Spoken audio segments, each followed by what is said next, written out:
BMO Field in Toronto on a summer night heading into Canada Day weekend. And who knows, perhaps fans there finally have a team to celebrate as well after the Argos won their opener 5 days ago tonight.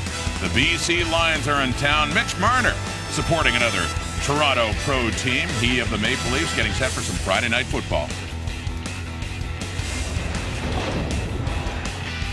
Oh, there's Jonathan Jennings. This is a quarterback that every defense fears, especially when he gets outside of the pocket. They are looking to keep him contained and hit him hard and often. Toronto Argonauts are a confident team because their quarterback is back. Ricky Ray lit it up last week, so the question is, can he light it up again this week? Yes, no, maybe? Well, we're about to find out. Jonathan Bear Woods is just what the doctor ordered for this Argo defense. They were last against the run last year, giving up 115 yards a game. Montreal said, Jonathan, we don't want to pay you, but the man who brought him into the league, Jim Pop, scooped him up. Now they're calling Bear with the long hair. Happy Canada Day. It is tomorrow when this beautiful country turns 150 years of age. Glad to be a part of it all weekend long. We had a doubleheader tonight of Friday Night Football. Rod Smith, Jock Climby, Milt Stegall, and Chris Schultz. Later, Montreal at Edmonton. First up, though, it is the Argos hosting BC. Ricky Ray showed last week anyway. He has a lot left in the tank after throwing for 500 yards. Schultz. Rod, his performance was nothing short of astonishing, but always remember, Hamilton was beat up in the secondary. The receivers for the Argos made extremely athletic catches. So Ray, at 37, played like he was 27. Can he do it again? Yes, can he? What do the BC Lions have to do to make sure he does not do it again? Can't make the same mistake the Hamilton Tiger Cats did, which is to go with a pressure package and play man-to-man. I mean, Ricky Ray is going to beat you in a lot of different ways, but that is what was the demise of that defense. You can't, those receivers are too talented. Yes. One-on-one, they beat them. Ricky Ray got rid of the ball. He's tough. He takes the hit. They've got to go zone and just keep him contained in the pocket. Argo defense was also impressive last week. Now, if Bear Woods seems at home with his new team, perhaps it's because of the hair. As Milt talked about, call themselves the Dreaded D. Another good one was Dreadpool that I had read. Well, whatever. This is a very impressive defense, at least based on that first game. Nice. Ladies and gentlemen, what Milt Stegall looked like back in his sophomore year at Miami of Ohio. I've let my hair down. This is what I really look like. Yeah. And I've joined the Dreaded D. What about you guys? You don't want to join? You look like Rick James.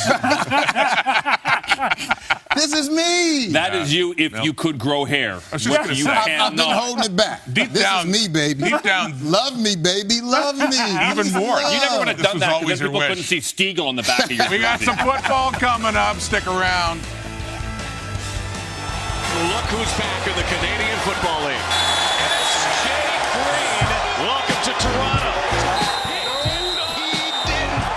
S.J. Green is having an Argo debut to remember.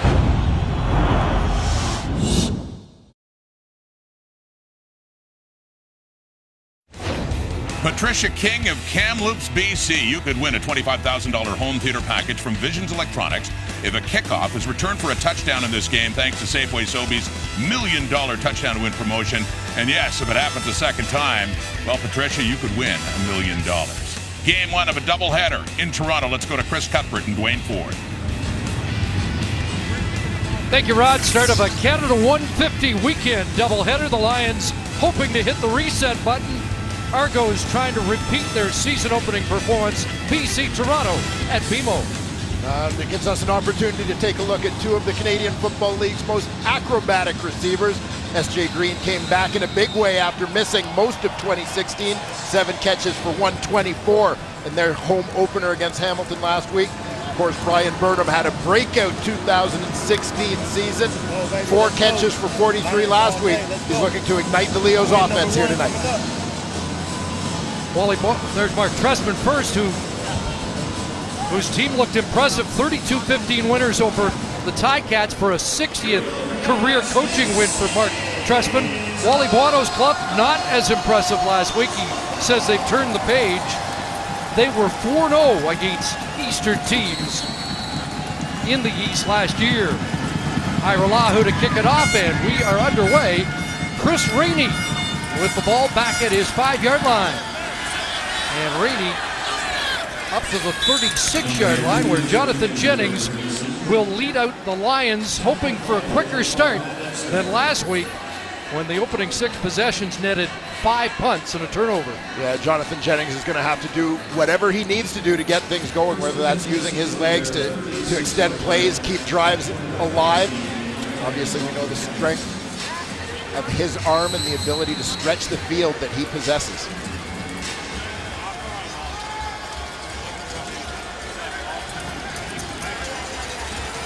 Lions with 355 net yards last week, 130 on the ground. They set up a double tight end, short drop, and a quick hitter is complete.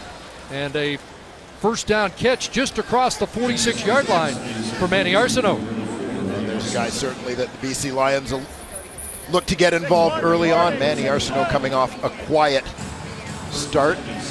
Jeremiah Johnson holding down the fort in the backfield. Nick Moore, number 17, was the leading receiver for the Lions last week along that offensive line. Keep an eye on David Foucault at left guard, acquired from Montreal in the Javon Olafioye deal.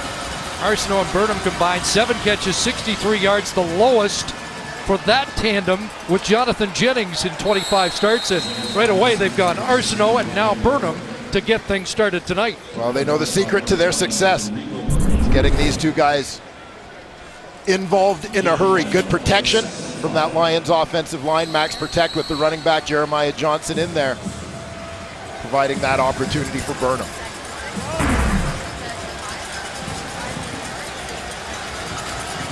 So 5 for Burnham, who had 4 catches, targeted 8 times last week. 2nd and 5. From the pocket, looking for Arsenault. Jump ball, and he brings it down. Manny Arsenault with the catch. A flag comes down. That will be a penalty, I think, against Arsenault after making the grab at the Argo 31. Well, I'll tell you what, Chris, one of the themes to the Argonauts' success last week was the job their receivers did in coming up with contested catches in traffic just like that. Unnecessary roughness. Face masking. Toronto number 5. 15-yard penalty. Automatic first down. Excuse me, not against Arsenault. It was against Jermaine Gabriel, the safety, a face mask call. And I suspect Manny Arsenault was watching that Toronto game, and you know the Manny show never wants to be outdone. Tremendous concentration here as you see the hands across the face mask from the safety Gabriel. 26 for Arsenault on a first down, and 41 yards out of the gate after the penalty.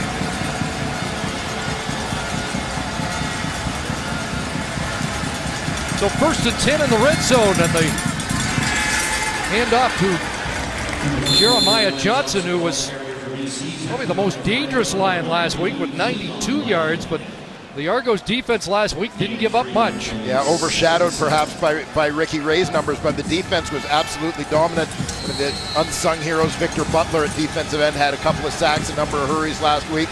The linebacking core, you know, Bear Woods, and of course, the return of Marcus Ball at the weak side spot. And you see a secondary, Brandon Harris in for an injured Josh Mitchell at halfback this week.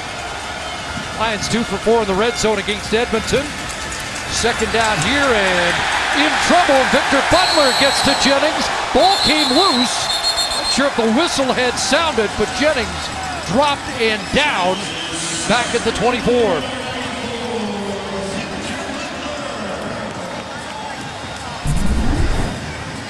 Victor Butler was an absolute monster last week. He's coming off the left side of your screen. He and Sean Lemon could be quite a dynamic duo off the edges of that Argonaut front 4. Front 5 sacks, 9 pressures, and 4 knockdowns for the defense. Ty Long is back in this week. Missed a couple of converts and 1 field goal last week. Swayze Waters got a challenge from the Argo bench. They think that ball was loose prior to Jennings being down. We'll take another look at this one. Certainly the Argos make the argument they came up with the immediate recovery here as well.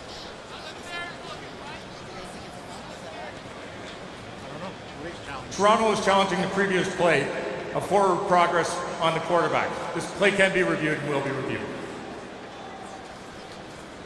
So the Argos have challenged. We'll have a verdict when we come back to BMO.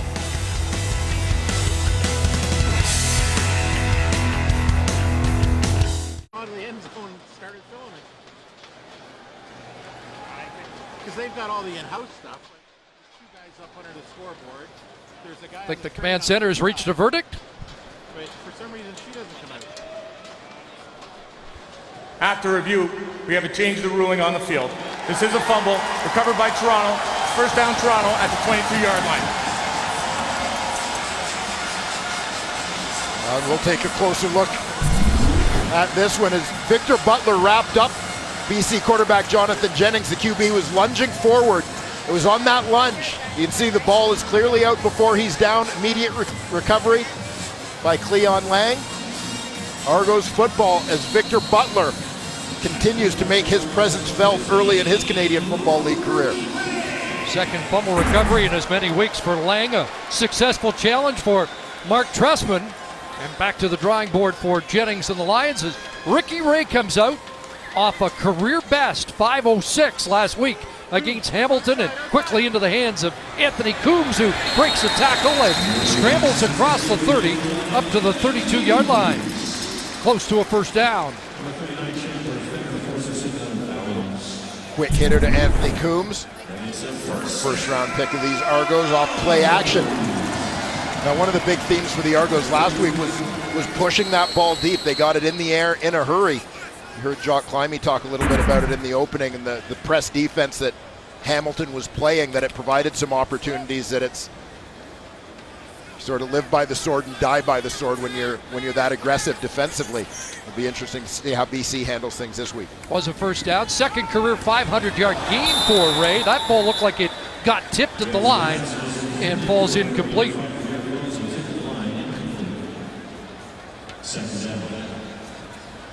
Here's a look at the rest of this Argonaut offense surrounding Ricky Ray. 3 receivers last week over 100 yards. Jeff Fuller and Devere Posey joining S.J. Green in that department. Offensive line's got the same 5. One newcomer, Brandon Washington, is at left tackle. First time the Argos have had 3 receivers over 100 yards in the same game in 20 years. Ray in trouble, and he is dropped back at the 25-yard line as the Lions get home, and it looked like Brian Turner got there first. Just 1 sack for BC last week, but they get one early here tonight. Brian Turner's coming off the edge, this time from the left side of that defensive line. Quick move to the inside and just keeps that motor chugging. Ricky Ray, I think, saw the writing on the wall and hit the dirt. Ira Lahu with the punt, and Marco Iannuzzi in his 100th CFL game returns it close to the 50-yard line. 48-yard punt by Ira Lahu. 10 on the return, and number 10, Jonathan Jennings, leads BC back onto the field. A 2-1 record in his career against the Argos.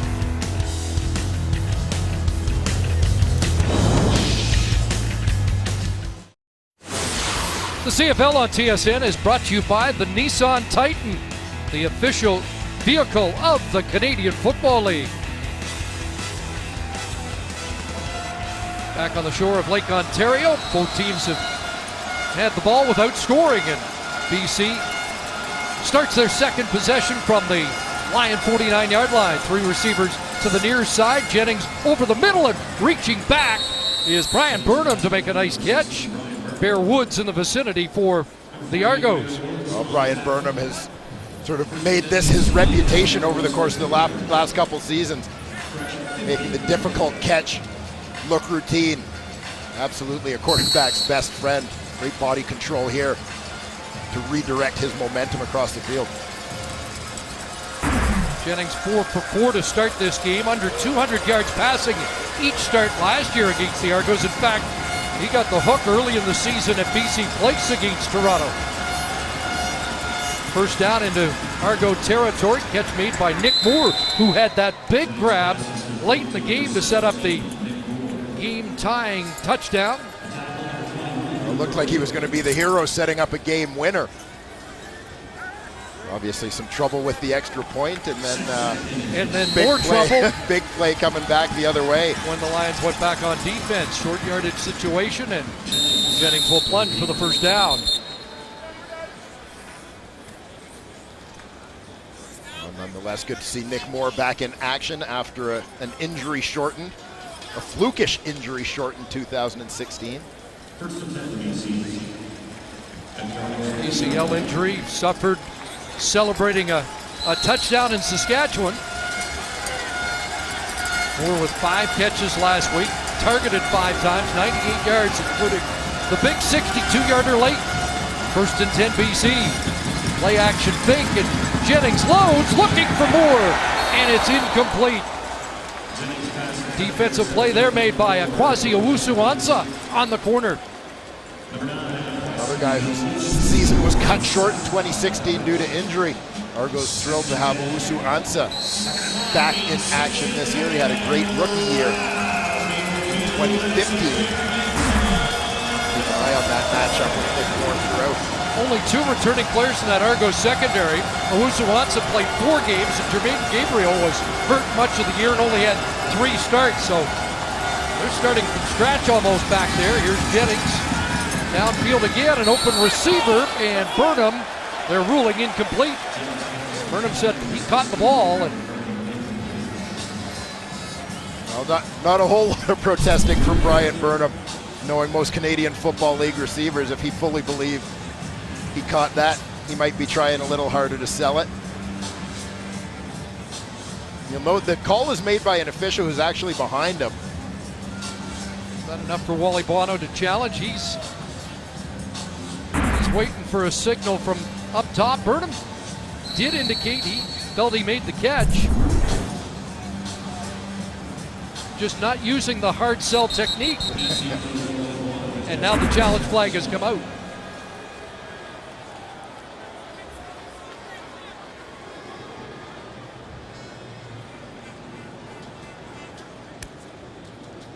BC is challenging the previous play of an incomplete pass, feeling it's complete.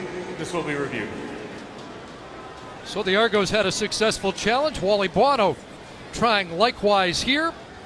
And we'll have a verdict, catch or no catch, when we come back. Boy, this will be an interesting one to see if they believe it's a conclusive call. Here's Al Bradbury. After review, the ruling on the field stands of an incomplete pass. 3rd down.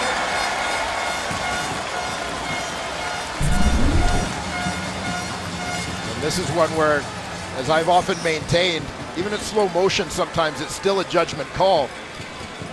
It looks like Brian Burnham's got his hands underneath it, but hard to tell if the ball touches down in between those hands, if there's a little bit of a bounce that causes the lift of the ball, or if that's just off his hands. Not enough to overturn it, so the call stands as is. We watched him watching the replay. He was convinced he made it, but not conclusive. So on comes Ty Long, and Long puts it through. Ty Long and Swayze Waters both kicked in the warm-up, but the ruling Waters still not ready to go. And Long puts BC in front with a 47-yarder. Well, everybody raving about the performance of Ricky Ray last week. A career best performance to start his 15th year. Yeah, unreal, as you said, year 15. And for all the great things Ricky Ray has done in his career, I think a lot of people were caught off guard by the notion that that 5.06 was a career high for him. But he was on, his receivers made some tough catches for him. Ray did a terrific job, as Mark Trestman touched on yesterday, of putting the ball in a place where often only his receivers could get it. And a much-needed, terrific start for the Toronto Argonauts and Ricky Ray. And what's scary, and the Argos mentioned this yesterday when we talked to him, they left a lot out there, including a couple of drops in the end zone. Yeah, the first half, it was 15-12 at halftime. And very easily, if not for those 2 drop touchdown passes, could have been about 26-4 for the Argonauts at the break. So Long kicks off. Chandler Worthy is back, and he'll start from his 9. Worthy up across the 30, breaks through 1 tackle. A flag comes down as Worthy is dropped around the 34-yard line. Shaq Johnson in on the tackle. And a new combination in Toronto. During the return, illegal block, Toronto, number 47. 10 yards, first down. Coach Mark Trestman and veteran quarterback Ricky Ray, and the head coach was suitably impressed. Well, I think we liked a lot about the performance. It's undeniable. I mean, he played extremely well. What he did so impressively was he stood courageously in the pocket. I mean, he got hit early and he got hit hard 2 or 3 times, and he just was unaffected by it. He just came back and kept making plays. Our line got stronger. Our line, was able to pick things up a lot cleaner. And one of the big things, Wayne, was it was a vertical offense last week. Yeah, absolutely. Throwing deep with much greater frequency than they did a year ago. Here's James Wilder Jr. in at the running back spot. Did a good start for the youngster. His first start at running back. Brandon Whitaker down this week, expected to be ready to go next week. But James Wilder Jr., highly touted. In fact, once the #1 high school recruit in the United States. Yeah, and this is a guy who immediately catches your attention physically when you see him. Obviously a very big back and explosive athlete. He played much of the second half last week, did a nice job. You can see that athletic ability with the ball in his hands. Back in his hands on second and short, had to get to the 30 and does for the first down. Let's set the Lions defense for you.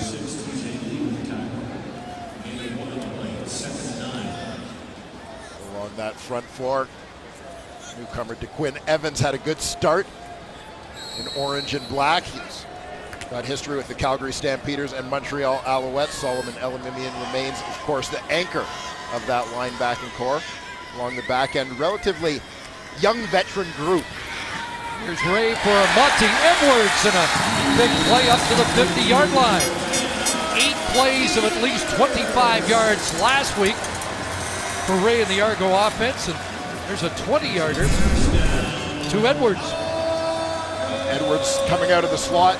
Again, as much as you had the 3 guys, Fuller, Green, and Posey go over 100 yards last week, it was pretty balanced Argo passing attack, plenty of looks as well for Monty Edwards, the former Saskatchewan Rough Rider, and Anthony Coombs as well. 6 catches for Edwards, 78 yards, and a little pump and go to Fair. Posey's got it down around the 20, the man who was the favorite target last week with 7 catches and 147 yards.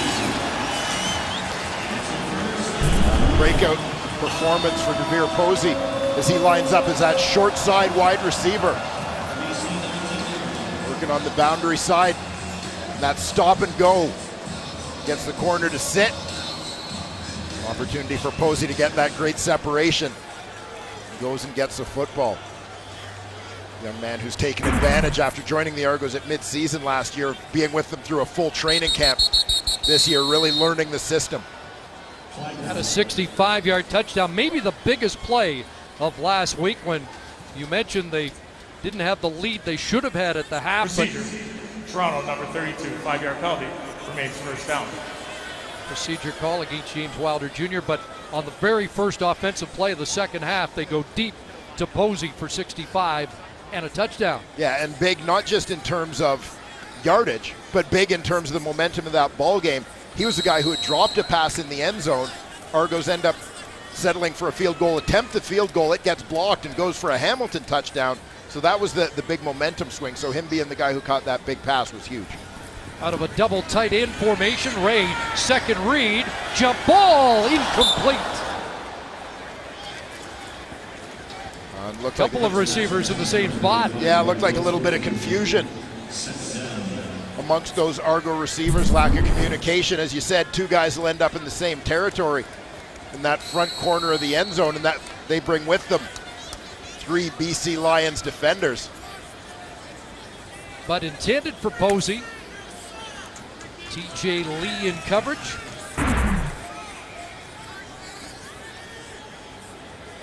So 2nd and 15, hitch to Coombs, and he's not going anywhere. TJ Lee is there, and so is Solomon Elimimian. Well, Solomon Elimimian doing just fine so far without his usual wingman, Adam Big Hill. Big Hill, of course, trying out with the NFL's New Orleans Saints.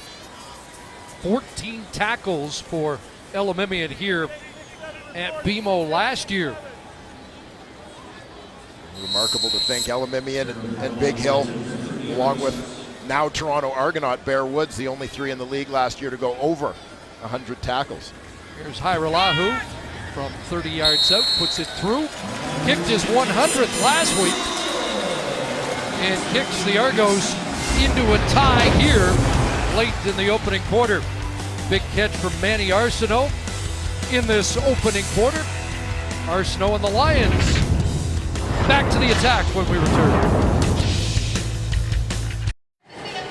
Back at BMO, there's Nick Moore back in the Lions offense, and with more, here's Matthew Shinetti on the sidelines. Absolutely, CC. As you went ahead and talked about at the beginning of the game, Nick Moore had a big week, and a friend of his was keeping a close eye on everything, and that is S.J. Green. Of course, Nick Moore and S.J. Green suffered knee injuries last season. They spent a lot of time together, and S.J. was looking at Moore so carefully. He was also looking at the fact that Moore was not wearing a brace, and when we spoke to S.J. Green before last week's game against the Hamilton Tiger Cats, we asked him, why aren't you wearing a brace? S.J. said, if Nick's not going to wear one, I don't need one either. Guys. And 2 guys coming off catastrophic knee injuries and have hit the ground running in 2017. Good to see. Certainly have. After the field goal, Lions take over at their 35. Low shotgun snap. Jennings tried to get it away quickly. Incomplete for Arsenault. There off the bobble again is another hurry for the newcomer Victor Butler. Butler at defensive end. Former Dallas Cowboy, a guy who had 11 sacks his first 4 NFL seasons. Drafted in the 4th round back in 2009. Another guy coming back off ACL surgery. 2nd down, and Jennings almost tripped, stays upright, and now gets upended. Brought down just across the line of scrimmage by Owusu-Ansah. Marcus Ball with the tackle. Keeping 7 in protection in a 2-back set where the Lions protection starts off pretty good, but coverage forces Jonathan Jennings to pull that one down. 2 and out and long to boot. Chandler Worthy back just inside the 25, gets a block and has some room. A cut back over the 40 and up to the 42. Had one big return last week, called back by penalty. That's a 19-yarder after a 50-yard boot by Long. A pretty good field position for Ricky Ray in this Argonaut offense. Go to work at the 42-yard line. Nice job by Chandler Worthy here. You see those eyes upfield as soon as he recognizes a north-south lane. Sticks his foot in the ground, turns it up. Rolly Lumbala with the special teams tackle, and there's the start for Ray so far. Slight breeze at his back in this opening quarter. Hand off to Wilder and a cut back, and he'll power his way to the 50 and have about 7. Spent some time with the Cincinnati Bengals and the Buffalo Bills in the NFL. His dad, a legendary figure, the all-time leading rusher with Tampa Bay. Yes, I remember watching his dad with the Bucks when I was growing up.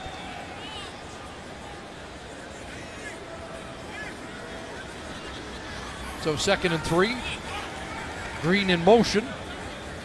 3 receivers near side. Ray going that way. Coombs has the catch, and Ronnie Yell brings him down at midfield. It's an Argo first down. Yell broke his foot in the warm-up here in BMO last August 31st. An injury that ended his season. And Ronnie Yell's so important to this BC Lions defense, a guy that they've got all sorts of faith in to put at that boundary corner spot where you can face so many one-on-one matchups, and oftentimes the toughest matchups that you'll see from the opposing O. First down, the fake to Wilder. Ray in trouble, and he gets nailed. The ball falls incomplete, but Ray sandwiched and is able to bounce back up. Well, that was to Quinn Evans. Ruling on the field, incomplete pass. 2nd down. Evans coming from the top of your screen, left side of that defensive line. He and Mikhail Brooks be the two that close things down on the Argo quarterback. David Bernard came close to the interception, but it's 2nd and 10. Ray over the middle, that pass knocked down. Anthony Gator on the scene, intended for Jeff Fuller. Gator, another of the young veterans in this BC Lions secondary. Kind of pressed into action a little bit more than anticipated in 2016 as there were some injuries on the back end for the Leos.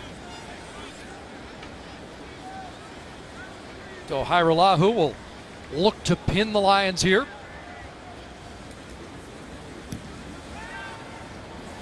Ball outside the numbers, fielded by Iannuzzi at the 9 and quickly taken down. Terrific cover there by the rookie Robert Woodson with the special teams tackle after a 44-yard punt by Hairolahu. So the first quarter done here at BMO Field. Couple of big plays, but the defenses get stout down in the red zone. Teams trade field goals, and it's 3-3 after one quarter.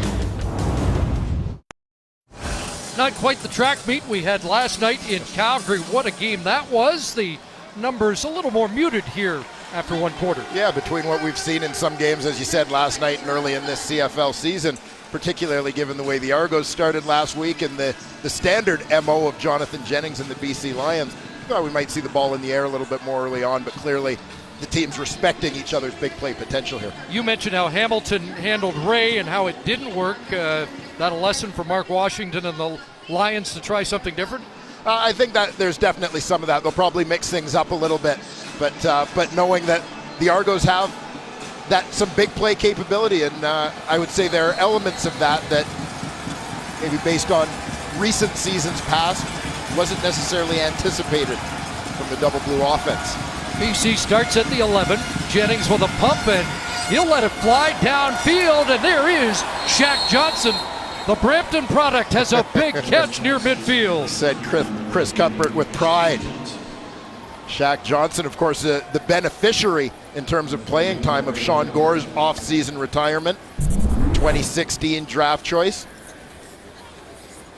Former CIS Rookie of the Year. He started his college career at McGill before transferring to Western, finishing up playing with the junior London Beefeaters.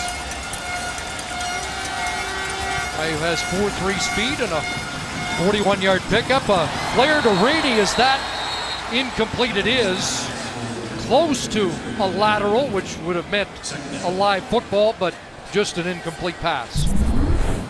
And a great concept to try and get Chris Rainey involved offensively. You want to try and swing that in a way in terms of timing and put him in a position where he's catching that with his shoulder square to the line of scrimmage, so he can just hit that full speed with a little bit of space. 2,945 all-purpose yards last year for Rainey. 2nd and 10. 6 receivers out. Jennings in trouble, and he'll be dropped. There is Sean Lemon with his first sack of 2017. Well, the Lemonator among the league leaders in sacks last season. He's coming from the left side of that defensive line. His stand-up stance. See him go to work against Antonio Johnson. Dip in the shoulders there to get the job done. Second Argos sack, Ty Long. Short punt, one hopper to Worthy. And the no yards flag as Worthy brings it across the 35. A 36-yard punt for Long, still adjusting to the directional punting. John Lemming chalks up his first sack of the year after 14 last season. Friday Night Football keeps rolling tonight. More Canada 150 weekend action. Alouettes take on the S. Gets the action 10 o'clock Eastern, 7 Pacific. Right after our game on the TSN network. Still trying to get used to Darian Durant in that red, white, and blue. both 1-0. That Eskimo team looked explosive last week. Here's a little flare to the running back Wilder, and he gets dropped. Yeater steps up to make the tackle behind the line of scrimmage. Well, terrific secondary support there from Anthony Gator. You don't want to let a big back like Wilder get that head of steam coming downhill on you. So a loss of 4, 2nd and 14.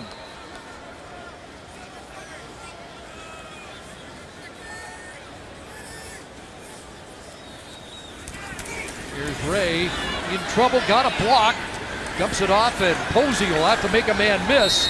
Brought down at the 41. Around the original line of scrimmage, it'll be a 2-and-out for Toronto.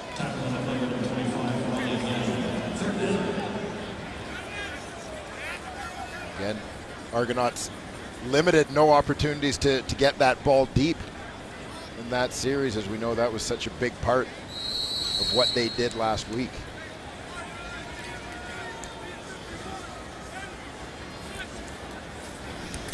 So Hairolahu kicking away from Rainey. Iannuzzi fields it. He'll try and bounce it outside and can't turn the corner. And Marcus Bull there to drill him out of bounds. It's been a quiet start in this game, and last year Jonathan Jennings was slow out of the gate. Put up great numbers on the season. Ended up with 5,226 passing yards, but first 3 games averaged just 203 a game, and in those 3 games, just 1 touchdown pass, and then he caught fire. Yeah, putting to rest any early concerns about a sophomore Jennings. Jennings absolutely caught fire.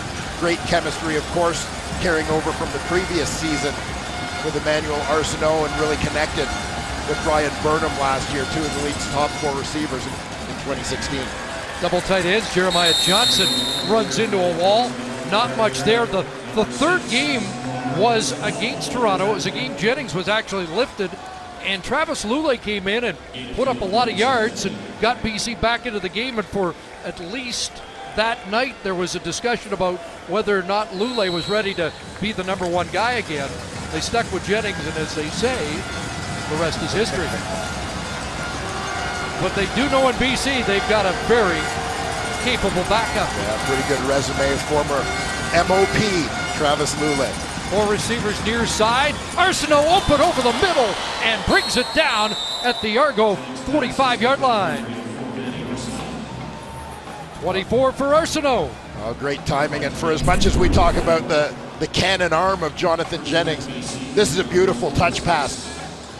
This lays it in exactly where it needs to be, in between 2 levels of Argo coverage. Third catch for Manny, and back in his hands again, breaks a tackle, gets knocked out at the 29-yard line, but back-to-back first down catches for Manny Arsenault already. More of a force here than he was all last week in the season opener. We talked about it in the opening series, obviously. Manny Arsenault, sort of the straw that stirs the drink in terms of this BC Lions receiving corps, held very much in check in week 1 against Edmonton. Look out, a high shotgun snap. Jennings going to throw it away to avoid the loss. Well, there you see a little bit of the maturation, I would say, of Jonathan Jennings, where a couple of years ago, for a guy who has earned a reputation as a little bit of an escape artist, that there wasn't so much a thought of trying to run around and try and make something happen. When he picked up this football, he recognizes he's got his team in scoring position right now. Let's not gamble with that. So 2nd and 10 from the 28. Pocket collapsing, and Jennings is dropped. And the Lemonator has double dipped. Yeah, make that a double. Sean Lemon, his 2nd of the quarter. Jonathan Jennings had just set his feet, looked like he had his sights set on Manny Arsenault, who was on a deep in route here. And Sean Lemon quickly took that away.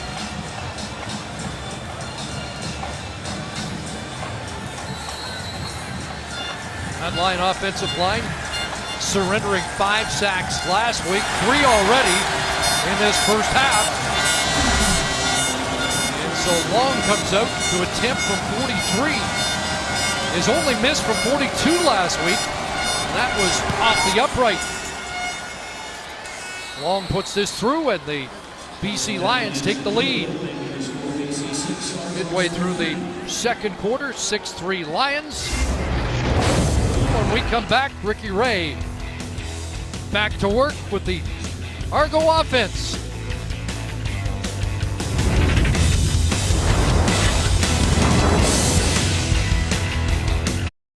They're sharp. They saw that errant shotgun snap from Cody Husband. Coming up on the GMC Professional Grade Playbook, Schultze will talk about the importance of said snap.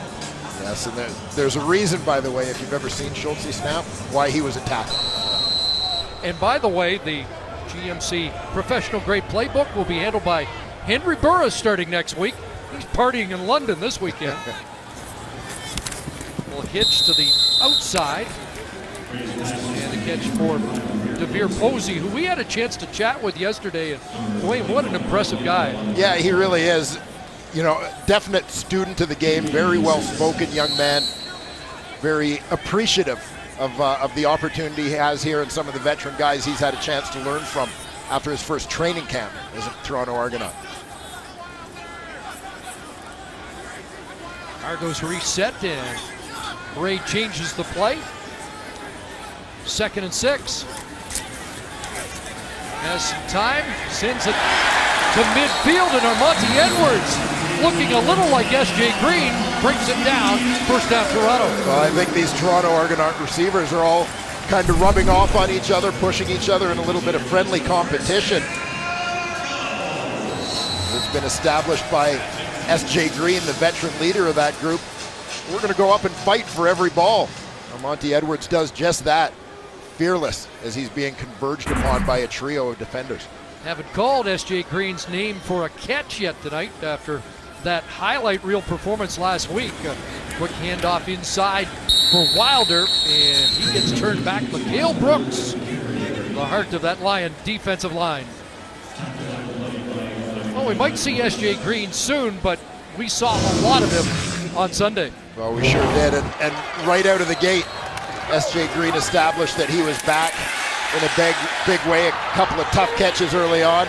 The twisting one-hander was the highlight. Wanted to quickly put to rest any concerns about that injured knee. 2nd and 9. Ray loads it up. Posey was open, and the ball falls incomplete. Fenner recovered in coverage. A very tight window there for Ricky Ray. Just had a brief moment. You'll see Posey coming from right to left on your screen, working towards the post. Ball hung up there just a little bit as Ray's trying to keep it away from Ronnie Yell, who was coming over to help from the other side. Yeah, nice work by Yell. The punt into the hands of Rainey. And Rainey dropped around the 29-yard line. Tackle made by Levi Noel, a 34-yard punt. 9 for Rainey on the return. The Argo defense was overshadowed last week by that offensive display, but Sean Lemon and company have been a force so far tonight.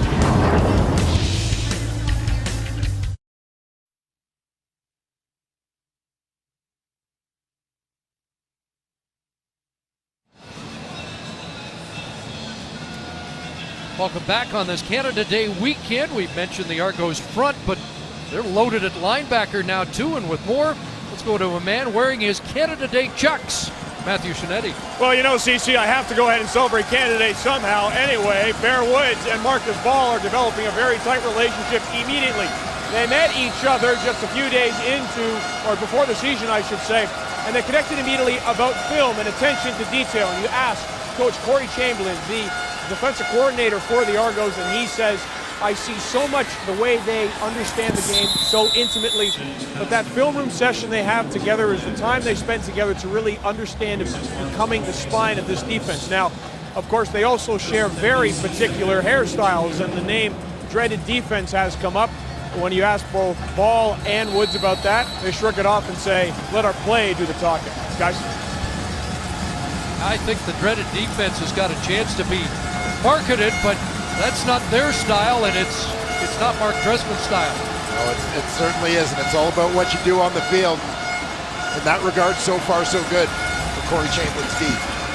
1st and 10, there's Burnham inside, and he's got another first down grab up near midfield, pulled down by Brandon Harris. Here's some numbers. The Argo defense, as we said, a little bit overshadowed by the offensive outburst from the Double Blue a week ago, but a terrific start. They were dominant last week against Hamilton. We saw big improvements relative to last year's numbers in every category. Rainey and Moore swap spots. Well, they're looking for a matchup outside with Rainey on the linebacker. They do go the other way. The slant to Burnham, and he is cut down on the tackle by Rico Murray.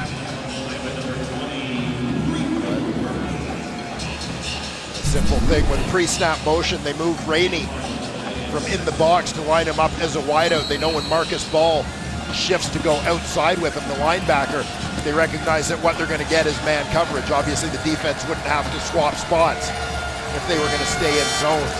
A great way to get a pre-snap read by using that motion. 4th catch for Burnham, 2nd and 5. Argos show pressure. Jennings gets it away, but incomplete. Intended for Johnson out of the backfield. Bear Woods in coverage, just to follow up on Matthew's story about the Argo linebackers, Woods and Ball, and their respective love of film. I've talked to both of these guys a little bit over the last couple of weeks, and both said the same thing, where Marcus Ball approached Bear Woods during training camp, kind of said, "What's your schedule like? When do you want to get together to watch film?" Woods' eyes kind of lit up as he looked at him and said, "I was just about to ask you the same thing." These two guys hit it off right away. True students of the game, recognizing the importance of preparation. Long kick going out of bounds, short of the 20, so he continues to have trouble adjusting to the directional kicking that is needed at this level. And it will be much better field position. There's Swayze Waters, who we weren't sure if he was going to be ready tonight. They kicked before. Illegal punt out of bounds. BC, number 1. 10-yard penalty from where it went out. First down. Kicked in warm-up and decided that they'd wait at least one more week for Waters. Yeah, the BC Lions in the midst of an eastern swing, so they're traveling with some extra bodies. They go from here. Next game is in Montreal, but I know there's a little stop in between that has you puffing out your chest a bit, partner. Well, they're going to practice for 3 days at Queens and Kingston, so you know they're going to be even smarter by the time they get to Montreal.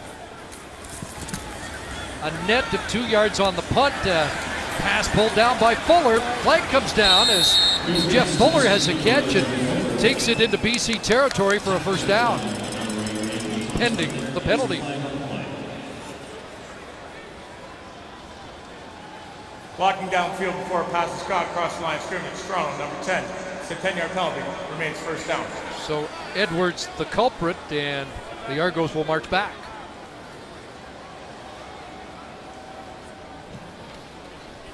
They're trying to set up a little bit of a convoy here. You'll see Armani Edwards. He's coming out to block. Fuller is the outside guy in that bottom right corner of your screen.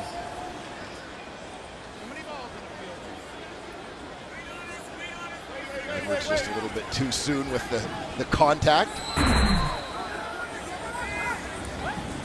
Frankly, as I look at that again, I'm not convinced that he was necessarily blocking before the catch as much as he was just looking to collision the defender to create some separation for himself. So 1st and 20, Ray underneath, almost picked off. Chandler Fenner knocks it away from Anthony Coombs.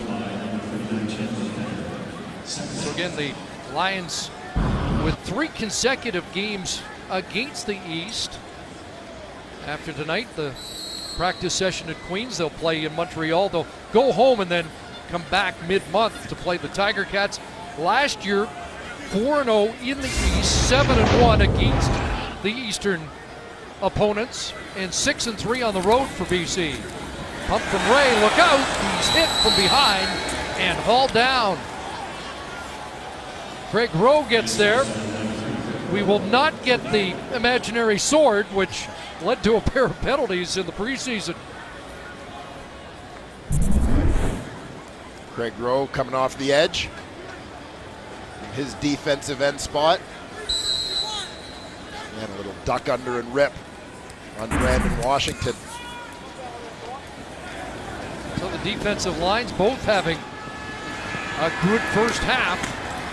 As Rainey gets to the 40 and he gets dropped at the 41-yard line. 43-yard punt. 6 on the return. Still waiting for the game's first touchdown here at BMO in Toronto. 9 points on the board. You know we're going to talk some defense, whether it's the great job the Lions are doing against Ricky Ray or that dreaded D of the Argos. We've got the dreaded panel here at the half. CC, Dwayne. Yeah, that's, I don't think that's going to work for Schultze. Maybe for Rod. Perhaps. Quarterback draw, Jonathan Jennings, it opens up and tripped up around midfield. Victor Butler just got him on the ankles, but a big gain for Jennings and a Lion first down. Well, this is the kind of thing I've been waiting for a little bit from BC offensively, just to change things up. Whether it was Jonathan Jennings using his legs in this way on the draw play, or even just a possibility of moving the pocket around a little bit so the Argo defenders can't get in a rhythm of rushing to a particular place. Jennings has passed for 176 here in this opening half. Quick hitter here, Johnson out of the backfield. And pulled down, Arsenault at the 50 has 5.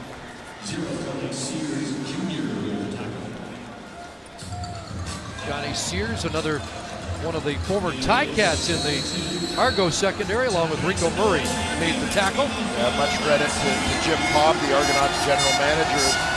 He arrived here in a less than ideal situation a couple weeks after free agency had opened. But he still managed to put together a pretty solid collection of veteran guys on that defense. They seem to have gelled fairly quickly. Second down, a fake, and Jennings is brought down. Might have been better handing it off to Jeremiah Johnson. Instead, the sack, and Victor Butler gets home for a second time. Yes, we're getting kind of used to the idea that the Butler did it. Coming from the top side of your screen, quick swim over the top on Antonio Johnson into that backfield.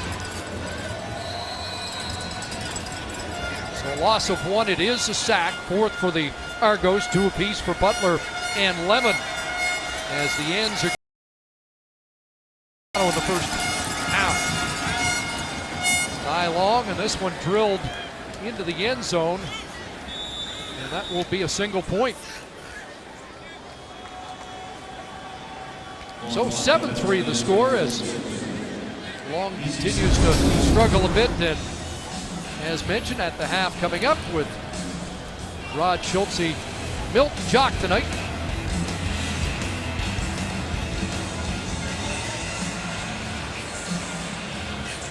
Not nearly as much offensively to discuss as the guys had last night to chew on.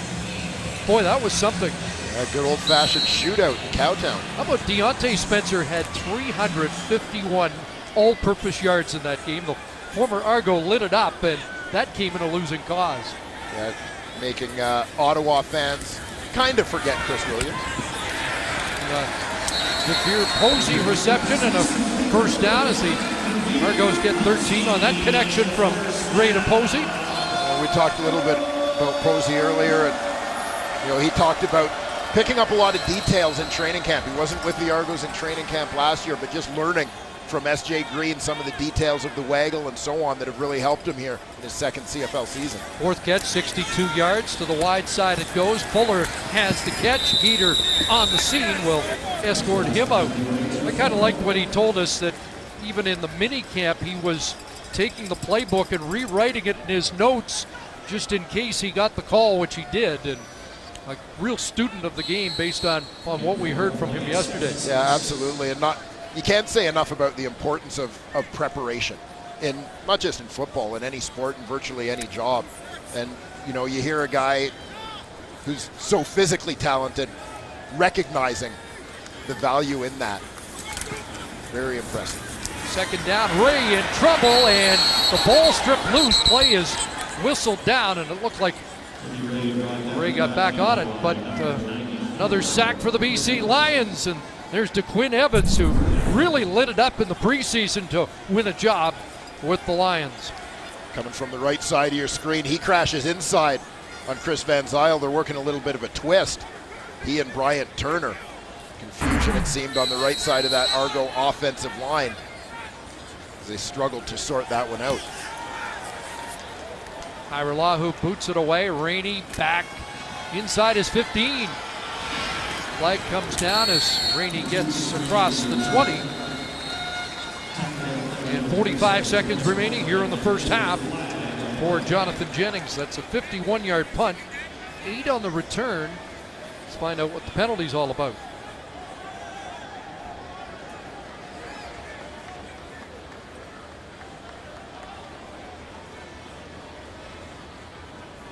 It was a Lion late getting off the field. Not sure if that was the call. It was DeQuinn Evans, actually.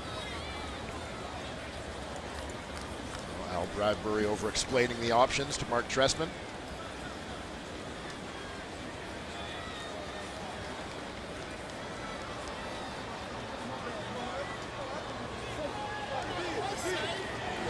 Too many men, BC. That penalty's declined. Play results in BC first down. So that was the call. I wasn't sure if they were going to give Evans the sidelines, as you see him peeling off. Got outside the numbers, but not off the field. Can't throttle down before you hit that finish line.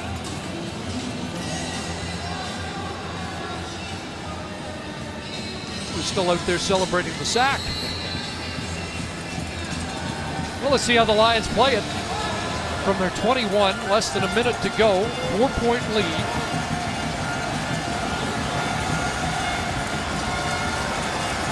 Four-man Argo front, hitch to Moore, and he'll lunge up to the 30, about a yard short. Another flag comes down. That flag out in the territory where the blockers were on that hitch screen. Sears and Gabriel there defensively, and the flag against BC.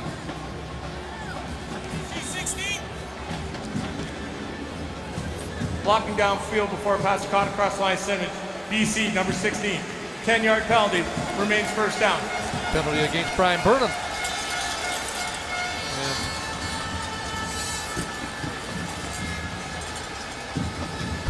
Ryan Burnham was the inside receiver of this set, walling off Marcus Ball. Called for making contact before that ball was caught. Now the Argos can call a timeout, maybe get the ball back with decent field position if they can stop Jennings. And off to Johnson, there's a hole, and he gets back across the 20 near the original line of scrimmage.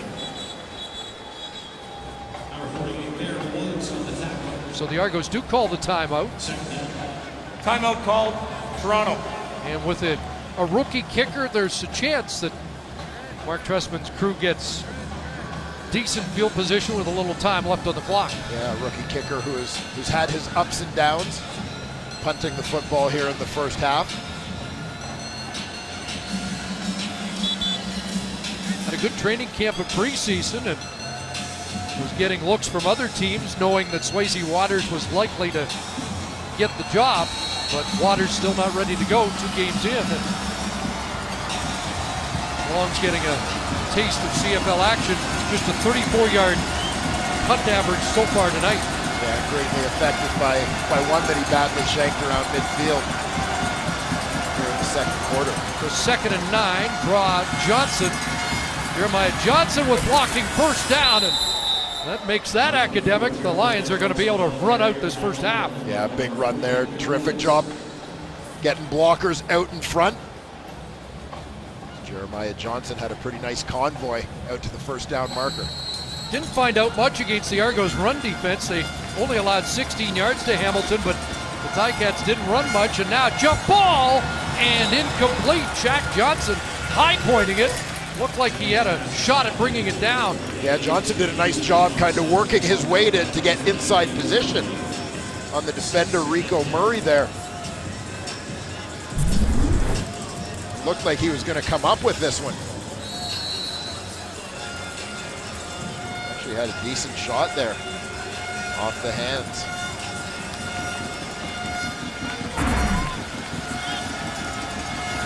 Product of Brampton's Notre Dame Secondary School, which, boy, that's a story, isn't it? Not a bad program. Also produced Jerome Messam. An interception here. It's picked off Johnny Sears. And he is down inside the 15 with time on the clock. Well, we discussed the possibility of BC running out the clock. They go to the air, and on their second attempt, it got them in a whole lot of trouble right here.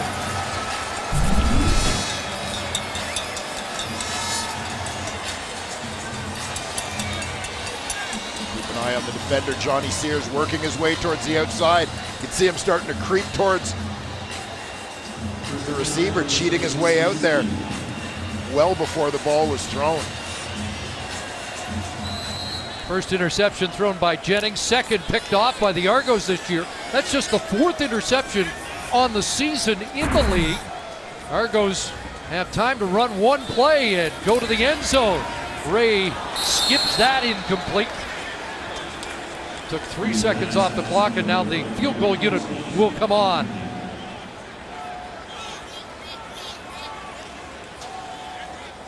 Well, the Argos had a turn of events go against them late in the first half last week against Hamilton with a blocked field goal that was returned for a touchdown. Here, karma apparently working the other way, setting them up for an opportunity to put up some late points and close the gap. So Hairolahu from 21 yards out. Argos have bulked up the line after last week. Hairolahu makes no mistake, so the Lions had a chance to just play it out and take a 4-point lead, but instead got a little greedy. It cost them 3, and we're through 30 minutes here. That interception by Johnny Sears Jr. closes the gap, 7-6 Lions. Let's join Rod Smith. Thank you, CC. You said it. This is a much different game than what we saw last night with the Red Blacks and the Stamps in Calgary. Back with Jock and Milt and Schulte, and much different game for Ricky Ray, too. You talked about what BC had to do. They're getting it done so far. Yeah, they sure are. You know, at the top of the game, I talked about how the Hamilton Tiger Cats insisted on bringing a lot of pressure on Ricky Ray, playing man-to-man defense behind it, and got burned. Well, the BC Lions were not going to make that mistake. There is only one way to beat Ricky Ray. It's been the book on him since he came out of the league, and that's you got to get pressure on him with 3 and 4 men and make sure you can drop the rest. And that's exactly what the BC Lions have been doing to Ricky Ray with success. He has been dropped now 3 or 4 times, and I have yet to see the BC Lions bring more than 5 guys. And mostly they're bringing 3 and 4 man pressure. They actually have a sack with just 3 men pressure. And for the Toronto Argos, you're going to be pulling your hair off because you're thinking, okay, look, here we go again. 4 guys. We've got 6 guys in the block. 6. They kept the running back in, and all they can do is dump it down on 2nd and 10. BC Lions come up, make the tackle, and they're punting. This is how you beat Ricky Ray, and the Lions are executing it to perfection. And it's very frustrating to our offensive coordinator when he knows that the opposing defense can rush 4 guys and drop back 8 or rush 3 guys and drop back 9. As offensive coordinator, you can't call plays that you're going to benefit from that. For 2nd and 10 or 2nd and 8, it's happening the same thing for the Toronto Argonauts. They're able to rush 4 and 3 and get pressure. And it's coming from those 2 defense ends, Victor Butler and specifically Sean Lemon, the Lemonade. They're getting a lot of pressure on Jonathan Jennings. He's had a pretty good game passing, but when it's time for to make big plays, they've gotten pressure on him, totally eliminating their offense. Well, the low score is indicative of offense and defensive line play. For the BC Lions, it's official. You got some offensive line problems. Now, the positive is you got a good coach in Dan DeRazio, offensive line coach, but they have not been able to contain Sean Lemon at all throughout this game. And when you look at the way some of these offensive linemen are getting beat, it's basically technique. Things that are teachable. It's about under an urgency, under a pressure, being able to body manage your different physical sets and not allow the defensive man to manipulate what you're trying to achieve in terms of your upper body movement. It's all teachable issues. But it's official. The BC Lions, when you look at the Edmonton game and this game, have offensive line problems. Both of those offensive lines are playing bad. Yes, now. they are. Both of them. And you said the Argos are going to be pulling their hair out? Well, in some cases, that'd be a lot. Actually, you mentioned more their offense, though. Their defense, the dreaded D, doing its job, as the Lions D is as well. 1-point game, 7-6. We'll be back with Derek Taylor to talk about the Eskimos and Brandon Zylstra.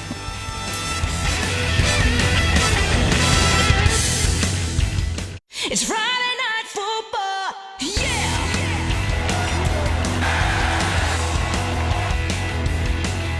Boys are all here, gonna put on a show. Come on!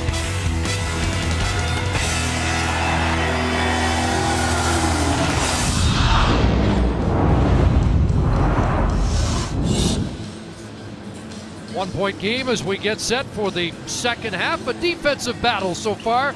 Lions with 206 total yards. The Argos with 124 as we get set to start the second half.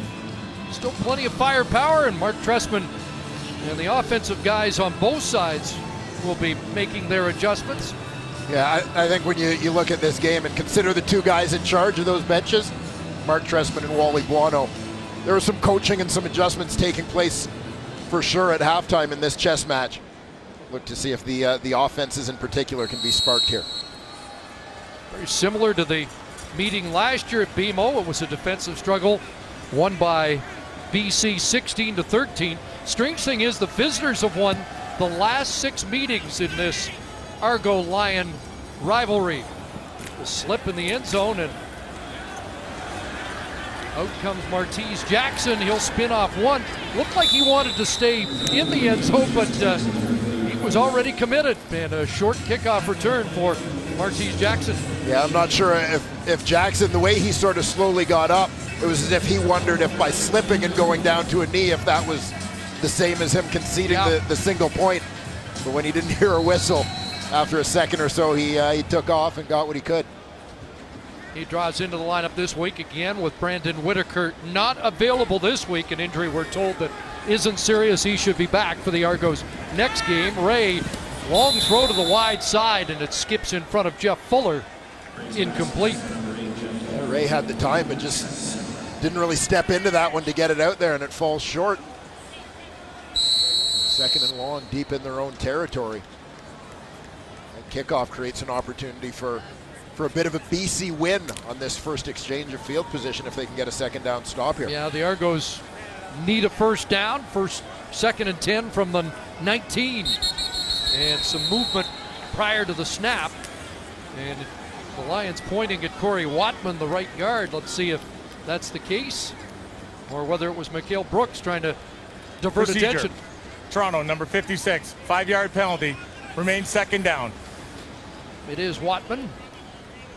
And the Argos deeper into it now. Corey Watman, the right guard, former Saskatchewan Roughrider first-round pick, joined the Argos as a free agent last year. Product of Huron Heights in Newmarket.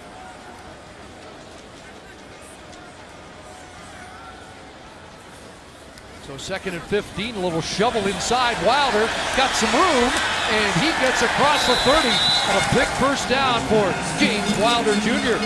And in a game where much of the theme has been the pressure on quarterback Ricky Ray supplied by this BC Lions defense, this is a great play call to counteract. You're going to see all these guys getting upfield, and they all basically overrun the play.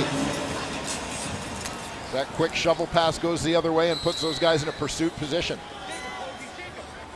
Elimimian drags him down. Wilder 6'2", 232. Not the prototypical Canadian back.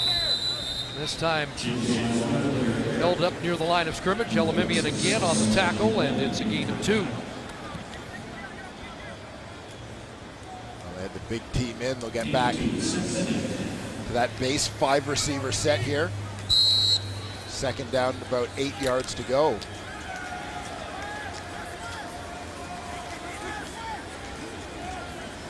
So second and 8. Here comes pressure. Ray scrambling, throws it off balance, and that is intercepted. Ronnie Yell brings it down, and the BC Lions have a pick. One that looked like it was maybe more intended to be a throwaway, ends up being a gift for Ronnie Yell. Product of that Lion pressure. Yell brings it down. BC football when we come back. Well, Ronnie Yell gets credit for the interception, but I think there will be a little thank you in there for DeQuinn Evans. Evans is going to come off the left side of your screen. He comes late on the loop on that left side to supply the pressure. I honestly think Ricky Ray is trying to step and throw this one into the seats, but DeQuinn Evans gets right in his face, doesn't let him step into it. May have tipped that football. It doesn't get there. Lands in the waiting arms of Ronnie Yell. First interception thrown by Ray, picked off by the Lions, and here's Jennings scrambling down to the 31-yard line, and he has 9. Jonathan Jennings with 18 yards rushing in the first half. Lions only had 9 interceptions last year, and they come up with their first to set up Jennings and company. Yeah, that quarterback draw has been one of BC's most successful offensive plays thus far. We'll see if it slows down some of the Argo rushers, particularly those two ends, Lemon and Butler. 2nd and 1 and a plunge for a first down for Jennings. How about the 60-yard 3rd and 1 play by Andrew Buckley last night? Things you don't see very often. A great romp for the UFC product. You know, usually we just see him hitting the end zone from close range. Lion first down from the Argo 30. Trying to turn that turnover into points. Quick hitter. Jennings gets it away. Pass caught by Iannuzzi, and it's 5 to the 25. Iannuzzi with 3 catches last week again. Playing in his 100th CFL game here tonight. Iannuzzi, a first-round pick back in 2011. 6 overall in that draft. Calgary native, Harvard grad. With a little MIT sprinkled in, apparently. 2nd down, here comes the rush. They throw underneath the crosser, and Rainey brought down on the play. Good tackle by Johnny Sears. And it will be 3rd down, and looks like almost 2 yards. Tackle here as they're trying to use the speed of Chris Rainey on a crossing route here to get him open, let him outrun people horizontally. A terrific tackle by Sears. You know, I've been collecting my stats from a man, Derek Taylor, in his ever-growing Bible of stats. The Argos were the only CFL defense last week, DT tells me, that did not miss a tackle. Well, that was a short tackle by Sears. He had the interception to set up a field goal at the end of the first half, and now after the Yell interception, Long gets it back for BC. So 10-6, it's a 4-point Lion lead. As BC gets points off the Ray turnover, Ricky Ray will reload and go back to work trying to get this Argo offense into the same gear they were a week ago. This summer, winter's coming. Join your favorite Hicks for an all-new season of ice fishing, snowmobiling, and bar fights. Letterkenny, streaming Canada Day only on Crave TV. Start your 1-month trial at cravetv.ca. The Letterkenny crew were here last week and enjoyed that Argo offensive display. Short week in the Argos offense has not been the same, and there is Craig Rowe snuffing James Wilder Jr. behind the line of scrimmage. It'll be a loss of 4. A good job by the BC defense to flatten things out, not give Big Wilder a chance to get those shoulders turned upfield. Keep him running sideways.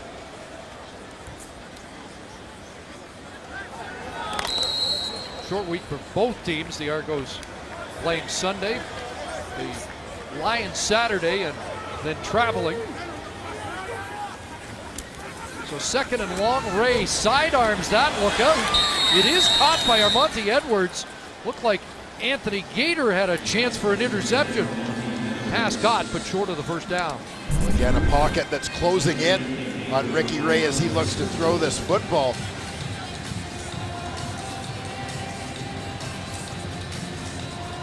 Having to lean and throw it around. Outstretched arms. You're right, Mark Trestman talked about the comfortable environment that they created last week for Ray to work in. It has not been comfortable here tonight.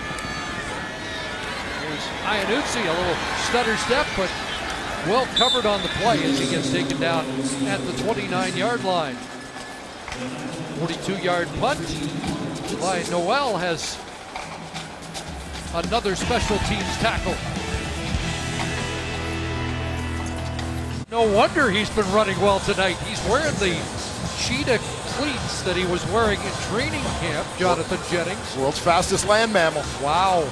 I mean, he's got it all over Matthew Shinetti now, Canada Day weekend or not. Yeah, I can see Shinetti placing an order as we speak. Silver medal tonight, Matthew. BC takes over at their 29.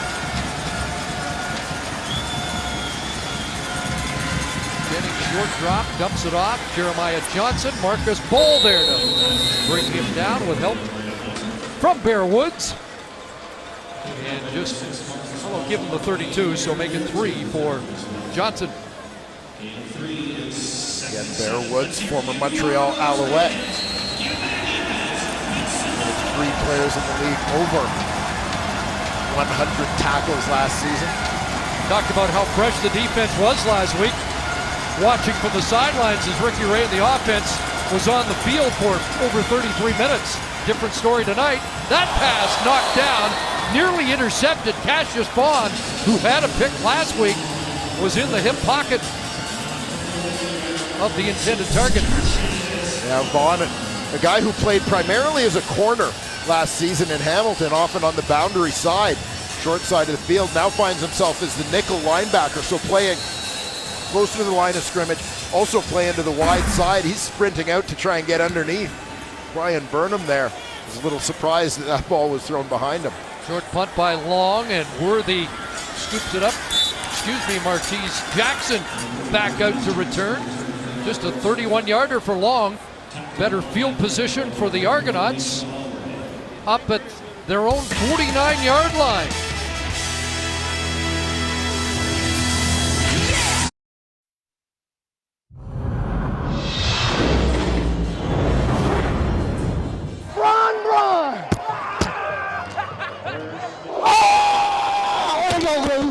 I told you, we're never out of it. Never. That boy good. That boy great. From mic'd up players to behind the scenes action, CFL Wire brings you the latest CFL football highlights. Get you Tuesday, 7 Eastern, 4 Pacific, across the TSN network.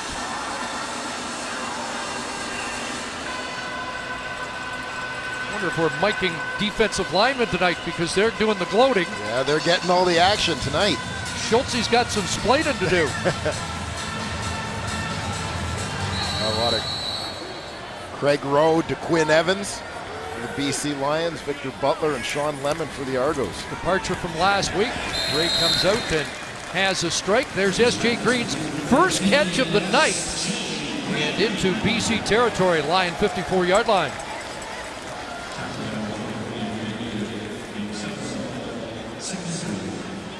Well, not quite as spectacular as SJ's first couple catches last week, but they can't all go on the highlight reel. They were all spectacular last week, weren't they? 7 for 124. It was a brilliant return to the Canadian Football League, and a year ago on this day was when he was injured, the devastating knee injury to S.J. Green. 2nd and 3, and open is Fuller, had to reach back for it, but has the catch and a first down, tagged down by Elamimian, but the chains are moving. The Argos look like they're starting to adjust to the short ball here, but again, this is another one of those Derek Taylor extended stats. Balls thrown more than 20 yards, so basically where the target is more than 20 yards down the field. Last week, Ricky Ray had 12 of those for 328 yards, 9 completions. In 9 games that he played last year, only 28 times did he throw the ball over 20 yards. Second read, Benner was there to bat it away from the intended target, Fuller. It'll be 2nd and 10. Chandler Fenner in at the nickel spot in this Lion defense. So good in the preseason, they had to find a spot for him. And so they moved Purifoy to safety. Fenner to the nickel position.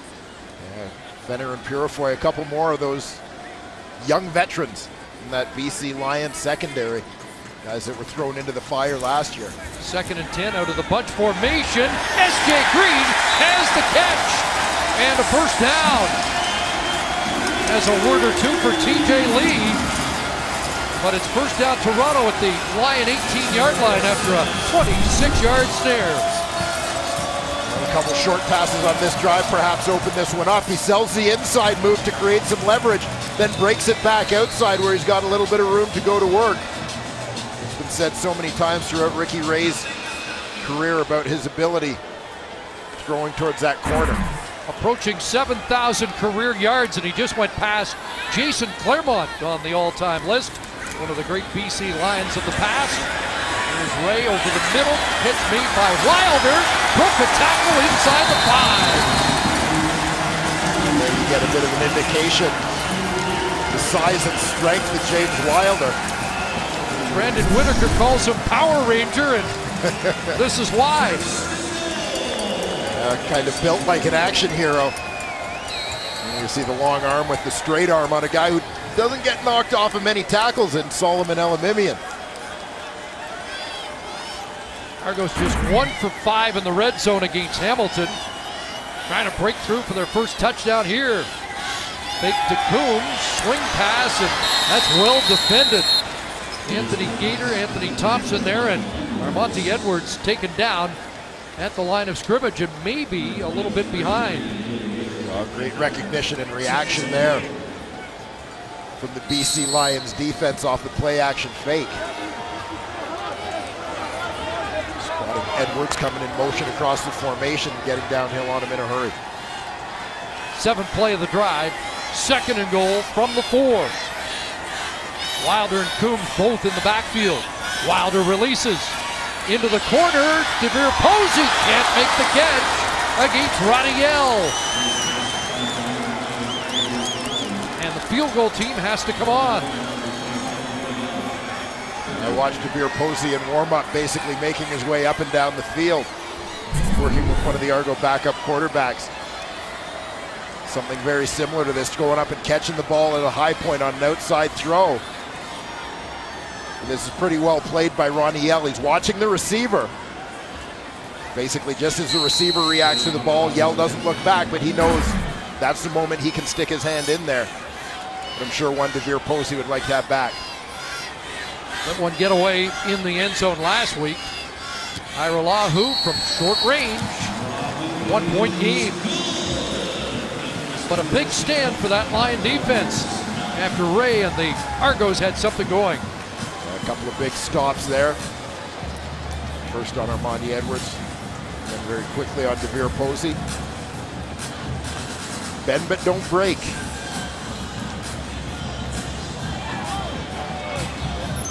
Reminder, the 158th Queen's Plate gets underway Sunday.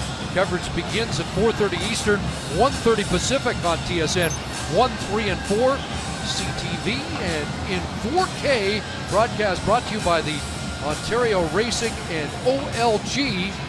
There's a horse in the race by the name of Guy Caballero. And so on Canada Day weekend, I'm playing a hunch. No McKenzie brothers, though? I'll have to do more research. I haven't read the full racing for it.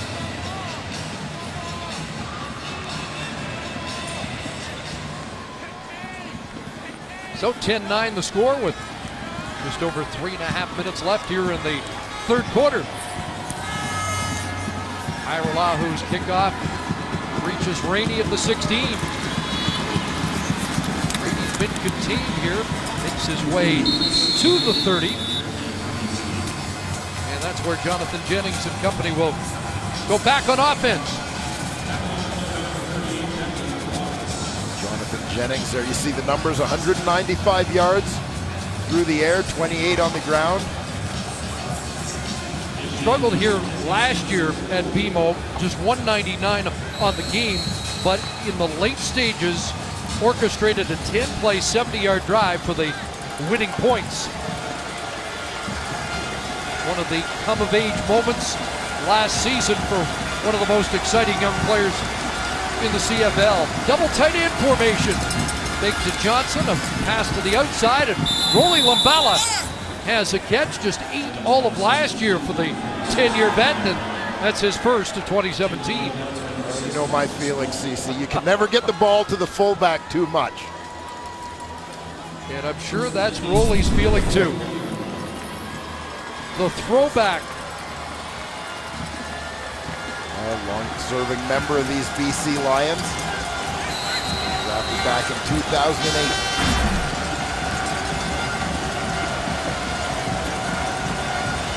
First down up at the 41. Here comes the heat. Jennings stands in, looking for Burnham. Can't make the catch. Had a step in that battle with Rico Murray on the corner. That was a tough catch, but based on past history, I had to put my money on Brian Burnham to make that one. Yep. Outstretched, got his hands on it, but unable to haul it in. Gold receiver into the boundary here. Nice out and up move. Getting the defender's feet planted. Led the league in average yards per catch last year at 17.6. Number 4 in yards with almost 1,400. Now they'll screen it. It got tipped and incomplete. Wasn't going anywhere because Bear Woods was in the vicinity.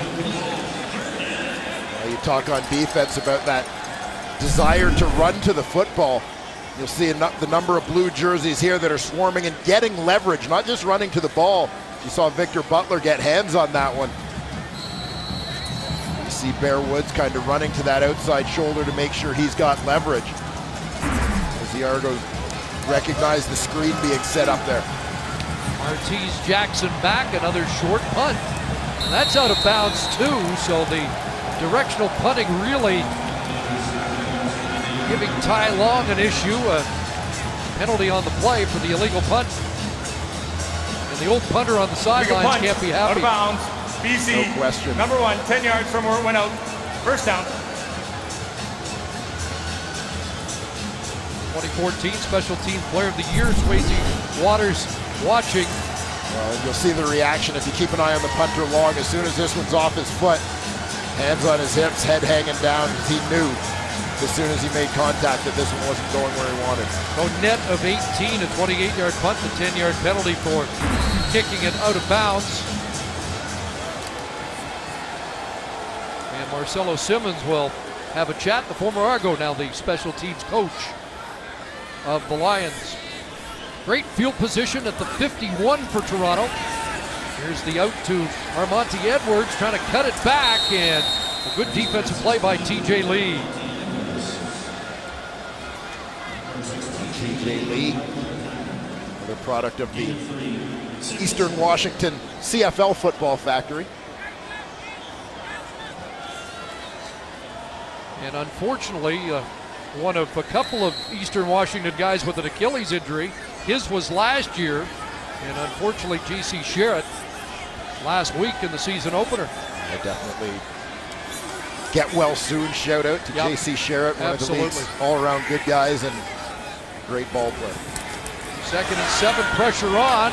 Edwards the catch, pays for it at the Lion 50. They're going to be about a yard short of the first down. We'll see how generous the spot is, but he had to get inside the Lion 49, and it's going to be 3rd and a yard. And Ricky Ray stands in and takes another hit to make this throw. Max Ford delivering the shot this time. Max Ford, no relation. No relation to this Ford. Of course, he is the son of former NFL and CFL linebacker Brian Ford. So 3rd and a yard. Cody Fajardo and the short yardage crew are in. And a good search there by Fajardo. In behind Sean McEwen, Tyler Holmes for the first down. Corey Watman at the bottom of the pile too.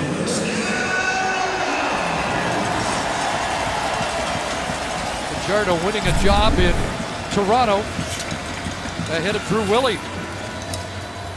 There's the push. Fajardo, second-year man who's 2016 was also cut short due to injury. Should be the final play of this third quarter.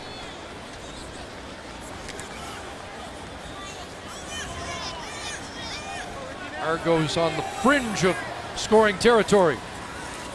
Fake to Wilder, over the middle on Monty Edwards, in scoring range now, and all the way to the 5. Big play to wrap up the third quarter. And when we come back, it'll be first and goal Toronto after a 44-yard pass and run play. Ricky Ray to our Monty Edwards. And the Argos are knocking at the door.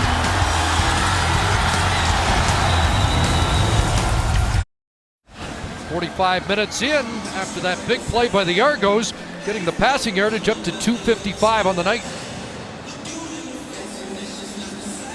We'll take a look at the most recent play that stacked it up, and the key here is the running back and the play action in the backfield. You have some success with your run game. Watch the impact on the BC linebackers, how they attack the line of scrimmage here off the run fake. And what that does is it creates a little bit of room in here, creates levels between the defense, and there you have an open Monty Edwards because the linebackers got sucked up to the line of scrimmage off play action.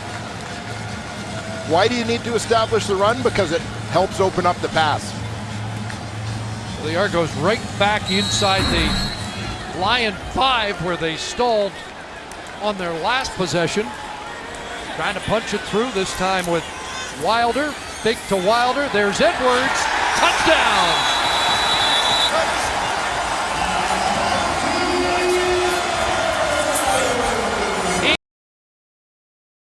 Edwards goes over 100 yards and goes into the end zone for the first touchdown. Well, he didn't quite stick the landing, but he still gets the 6 here. Again, a little bit of play action. Edwards in motion across that formation. And gets lost in traffic a little bit coming behind the big boys. Quick hitter for the score. Argos have their first lead of the game. And they leave the offense on to go for 2.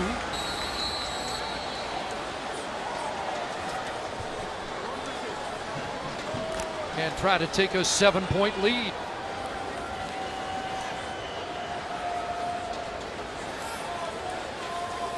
Three receivers wide side. S.J. Green stays in. Ray on the scramble now, throws it away, incomplete. Pressure coming from the middle linebacker, Solomon Elamimian. So a 5-play touchdown drive, 59 yards, most of it on Monty Edwards. Yeah, Monty Edwards. All his, and he fittingly is rewarded with the touchdown at the end. There's the big play off the quick slant. Play action, that sets the table. There's the main course.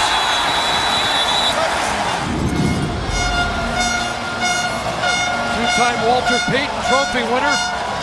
Fans watching on ESPN2 tonight are saying, I remember that guy.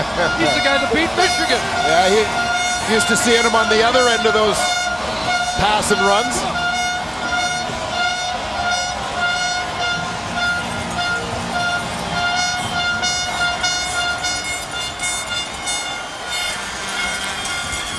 But now the Lions trailing for the first time in the game. Chris Rainey loading it up and finding a crease.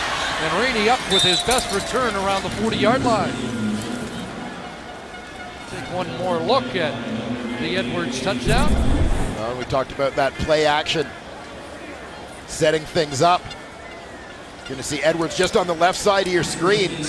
David Menard, the defensive end, jumps all the way inside to try and make a tackle on the running back Wilder. That allows Edwards to get his clean release off the edge into the flat for the touchdown. Touchdown number 298 in Ricky Ray's career, closing in on the milestone of 300. see how Jonathan Jennings responds. Goes right to work. Brian Burnham across midfield and down to the Argo 48-yard line. And I love the run by Burnham after the catch, recognizing that he's in traffic. We think all the time that all receivers are going to be finesse guys like Stiegel and Climby back in the studio. Brian Burnham just drops his shoulder and channels his inner fullback, if you will. 5 for 57 for Burnham on the night. First down BC. And now airing it out deep. Wants Arsenault. Got him. No, Arsenault can't make the catch. Down around the 4-yard line. Step for step was Johnny Sears Jr. Not sure if he got a hand on it at the last second. Yeah, I mean, a well-placed football from Jonathan Jennings. Looked like Manny Arsenault was about to haul in the Lions' biggest play of the night. Here we see the veteran Johnny Sears. See him watching the receiver's eyes and hands go up. So he reacts and gets his hands in there.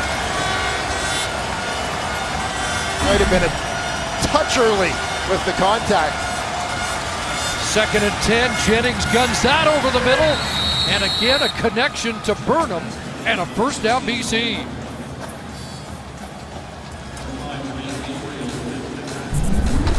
And I always admire the concentration of a receiver. He's able to stay focused on the football. He's got a heat-seeking missile in the form of Jermaine Gabriel closing in on him here. Half dozen catches for Burnham, 69 yards. Jermaine Gabriel the tackle. First down Lions. Argo 36. And Jennings looking deep for Burnham again.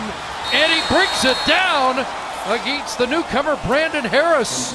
So it was an Edwards drive for the Argos. It's a Burnham drive here for the Lions. Oh, we talked about Brian Burnham off the top, a guy who makes the extraordinary look somewhat ordinary. And that's exactly what he does here. Credit to the quarterback, Jonathan Jennings.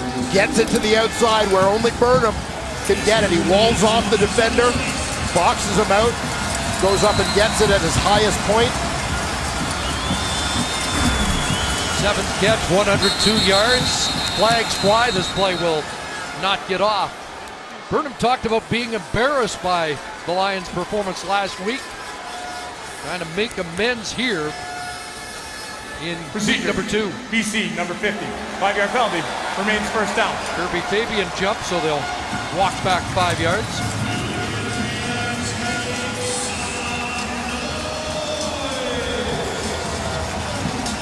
Back to the 5-receiver set with the change in field position here.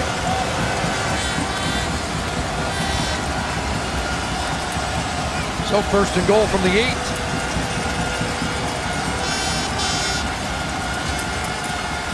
And Jennings looking for Rainey in the corner. Rainey, touchdown.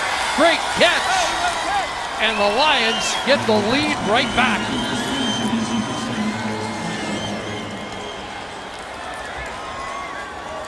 After the touchdown, roughing the passer, Toronto number 90. Score the touchdown. Penalty against Cleon Lang, but the touchdown stands for Chris Rainey. Well, a little bit of X's and O's here. They get Chris Rainey coming out of the backfield. He becomes the number 3 receiver to the field. Puts the free safety on him.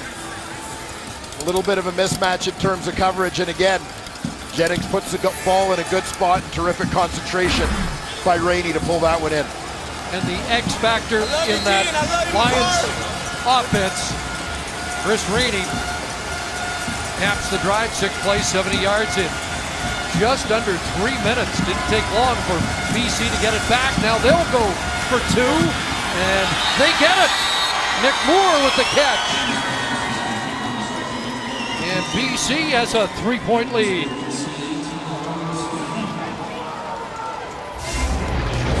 Well, the defenses have dominated for most of the night, but not on the last 2 possessions. Rainey and the Lions have the lead. CFL on TSN is brought to you by the 2017 GMC Sierra Elevation Edition. Get noticed like a pro.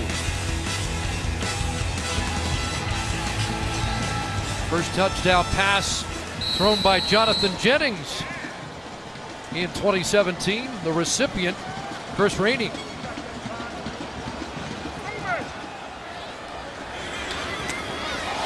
Edwards has trouble with that in the end zone, and he's going to have to take a knee, concede a single point. That's a valuable extra point for the Lions now, leading 19-15. We'll take a look back at the play that gave the Lions lead. Chris Rainey, he's going to start off as number 3 to the field. And you're going to see the routes. We knew Rainey went on the corner. The other 2 receivers, knowing that they're going to get man-to-man in this territory, they're running short ends, which leaves the whole end zone basically open for Rainey. Gives him all that space with no help, as the other 2 defenders on that side are being held down close to the line of scrimmage. Got matchup against a free safety who's not that frequently in man coverage. And Rainey, one of the fastest guys in the league, wins that battle. Teams combined for 19 points in the first 45 minutes. Here's Ray slinging. Edwards another catch. Close to a first down up at the 45. 15 points in the last 3 minutes and 44 seconds. Well, we were calling for the track meet at about 7 o'clock Eastern time tonight. It's just a little late getting started, it seems. We're working on Pacific time, apparently. Is a first down for Edwards, another catch. He's become the prime target tonight. Short drop Ray, more time underneath. Wilder breaks one tackle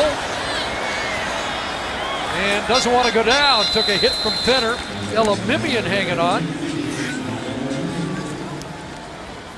And up to the 52-yard line, has 7. Oh, good coverage on the other receivers, forces Ray to go to the running back. Who actually had a check release, checking for pass protection responsibilities, then getting out into the route. Lots of options in the playbook on 2nd and 3. Pressure, looking for Green, and S.J. Green looked like he played defender there, up against Lucius Purifoy.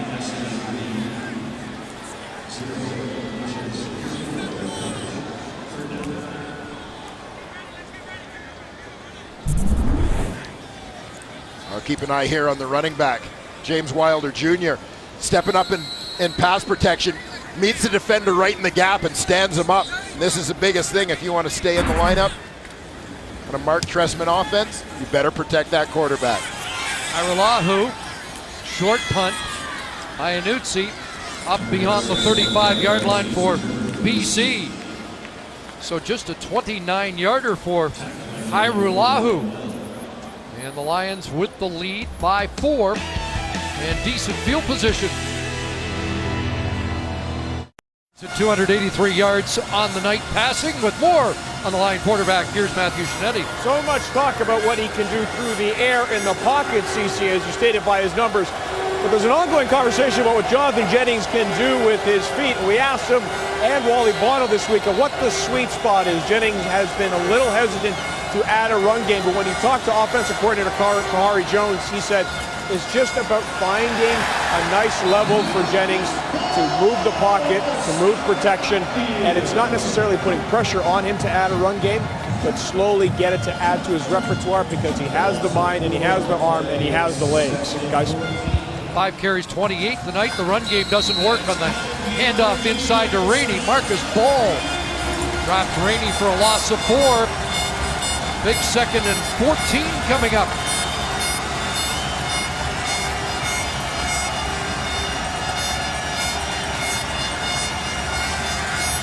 Time, crosser. Burnham spun off first contact, but contained at the 40. First contact from Marcus Bowl once again, and it's a 2 and out. Argos will get it back. Well, Brian Burnham comes up limping a little bit after this one. Late crossing route, looked like he might have planted a little bit awkwardly that left knee. Ty Long, better boot. Driving Martese Jackson all the way back to the 10.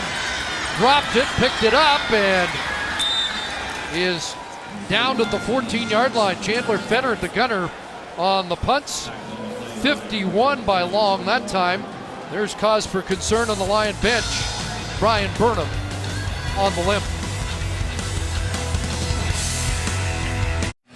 Well, they went right to work on Brian Burnham, and that left knee, and Good to see that we got a thumbs up on the sideline, so let's hope it's not serious. Yeah, keep an eye on the left leg here. Got clipped a little bit right there by Marcus Ball. But that left leg looked a little awkward on the plant, almost as if it buckled a little bit on him as he planted. They seem to be, at first, assessing the stability of that knee. Now look like they're working more on the calf. After the leg whip, 8 catches, 106 yards for Burnham so far tonight. Ray from deep in his own zone looks for Fuller, and Fuller a catch taken down by young Anthony Thompson in his first year starting on the corner.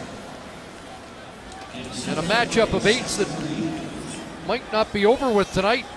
Yeah, Thompson out of Southern Illinois. In his second season, started his college career out of UCLA, did the Montreal native. Going home next week, and of course, Big Jeff Fuller. Guy who has shown throughout his CFL career glimpses of brilliance if he's just able to stay healthy for a stretch. Could do big things. 6'6", 223, a big target. Wilder on second down is going to plow for a first down, but drop the football, and who's on it? Lions think they've got it, and they do. So Wilder had the first down, but coughs it up, and it's a huge turnover. BC will take over inside the Toronto 25. We've seen big James Wilder throughout this ball game, battling for extra yardage. Turns it up here, like David Menard holding him up. Not sure who popped that ball out, but Ronnie Yell, the corner, came up with the recovery.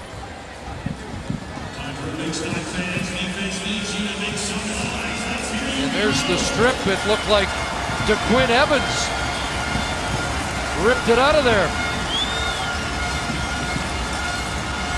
All turnovers reviewed.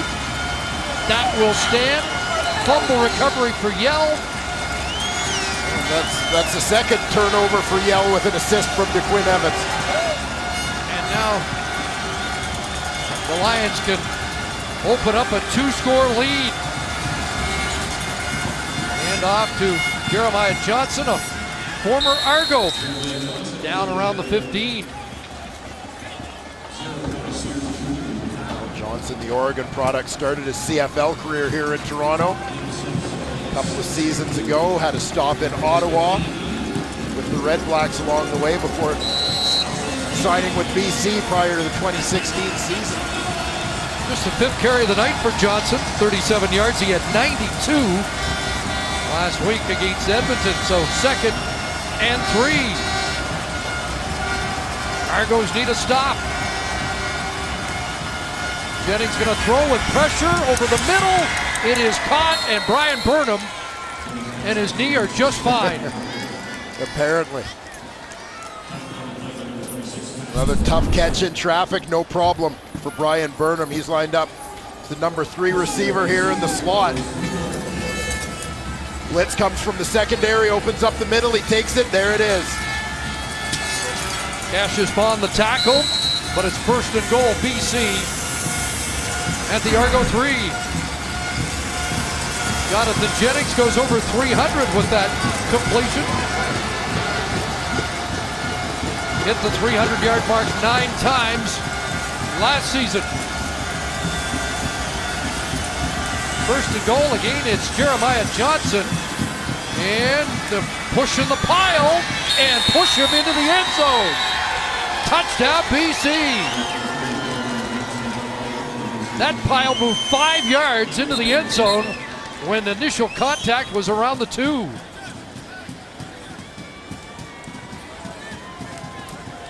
Jeremiah Johnson, as you said, looked like he was stopped, but after the touchdown, big foul, necessary roughness, Toronto, number 90. That penalty will be applied on the kickoff. the cavalry, David Foucault, Kirby Fabian, the 2 BC guards, leading the push.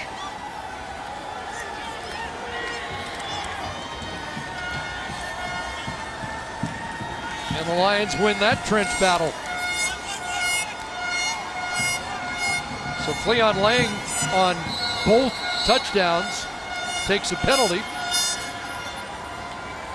as he got up and took a shot at Antonio Johnson. Isaac Jordan, I know you watching at home, not for y'all. I love you. Jeremiah Johnson with touchdowns in the first 2 weeks of the season. Long adds the extra point, and it's now BC by 11. And that's how the cookie crumbles. This is an all-day game. Ain't nobody out the game till that thing is 0-0. Let's go. 10 points off turnovers.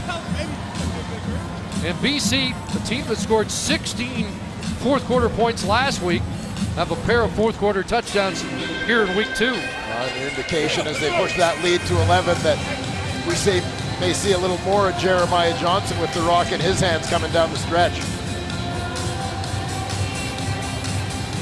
Under 5 minutes to go. Argos will need a quick response. And the field position will not be enhanced by the Lang penalty as Long gets set to kick off from the BC 50.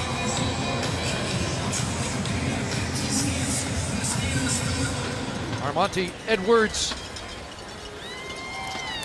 and Martese Jackson are deep.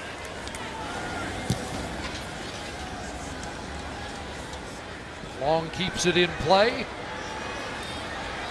And great downfield cover there as Jackson's taken down before he reaches the 10. Is that defensive end Josh Early? Wally Bono talked about bigger players on special teams this year, and there's a defensive end getting down in a hurry.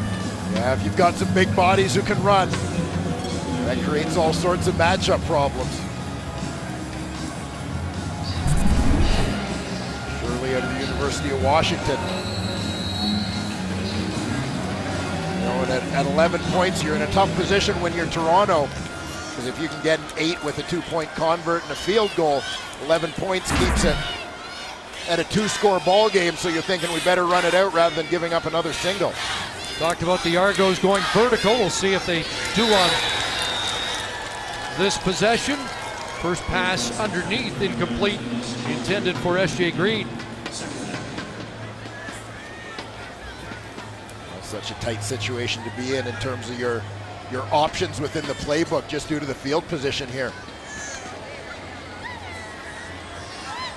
Anthony Coombs checks back in. Marcus Brady on the sidelines with Mark Trustman.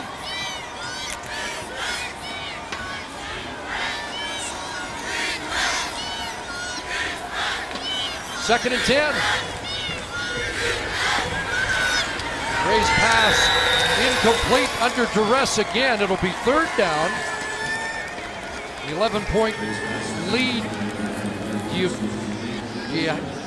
entertain the thought of conceding the safety just for the field position and think about scoring 2 touchdowns instead of a touchdown, a 2-point convert, and a field goal. Yeah, when you contemplate the idea of Chris Rainey catching the ball around midfield, and then anything he gets on top of that is gravy in terms of putting BC in field goal position. And they do concede 2.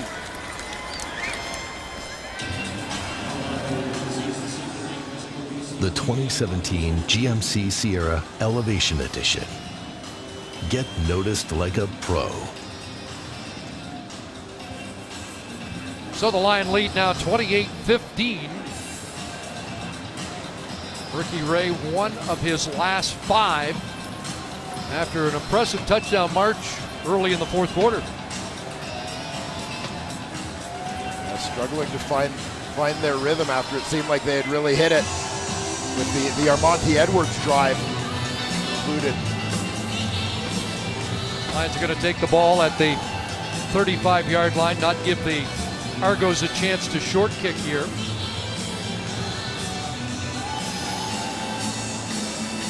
But still time. Yeah, 3:45 is an eternity, as we know in the world of Canadian football. But a big fourth quarter so far for BC, both on offense and defensively.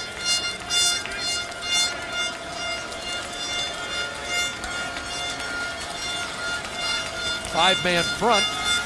Hand off, and Johnson's got a big hole. Jeremiah Johnson up across midfield and into Argo territory.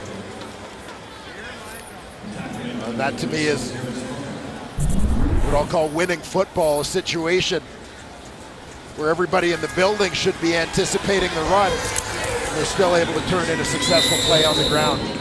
21-yard gain for Johnson. He goes to the sidelines. Rainey back in at the running back spot. Burnham and Arsenault in motion. And it's Chris Rainey inside. Down to the 50, close to 4 for Rainey, who has one of the Lion touchdowns. So we hit the 3-minute warning. BC with the lead and the football, trying to even their record at 1-1. 38 to go. Lions with the football, 2nd and 6. A 28-15 lead. Coming up next, it'll be the Alouettes in Edmonton to face the Eskimos. Both teams won in week 1. And tomorrow night, the opening of New Mosaic. Winnipeg Blue Bombers finally get to play their season opener, the home opener, the stadium opener in Saskatchewan.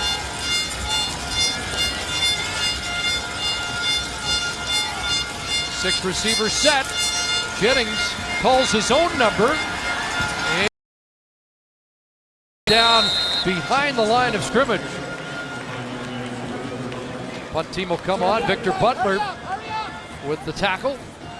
The Lions just playing it safe. Limit the risk of turnover by limiting the number of exchanges. Jonathan Jennings on the keeper. We'll see how well Ty Long does here in terms of the placement of his punt. Punting for field position, not punting for a point. Argo stop the clock. Chandler Worthy drops deep. He has not returned the ball since about midway through the first half as they went to Martese Jackson, but Worthy back out now.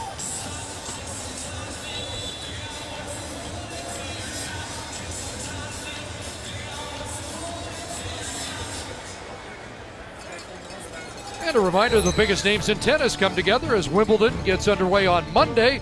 Coverage at 6:30 in the morning Eastern, 3:30 a.m. Pacific across the TSN network. So from the 1, it's Chandler Worthy, a little stutter step.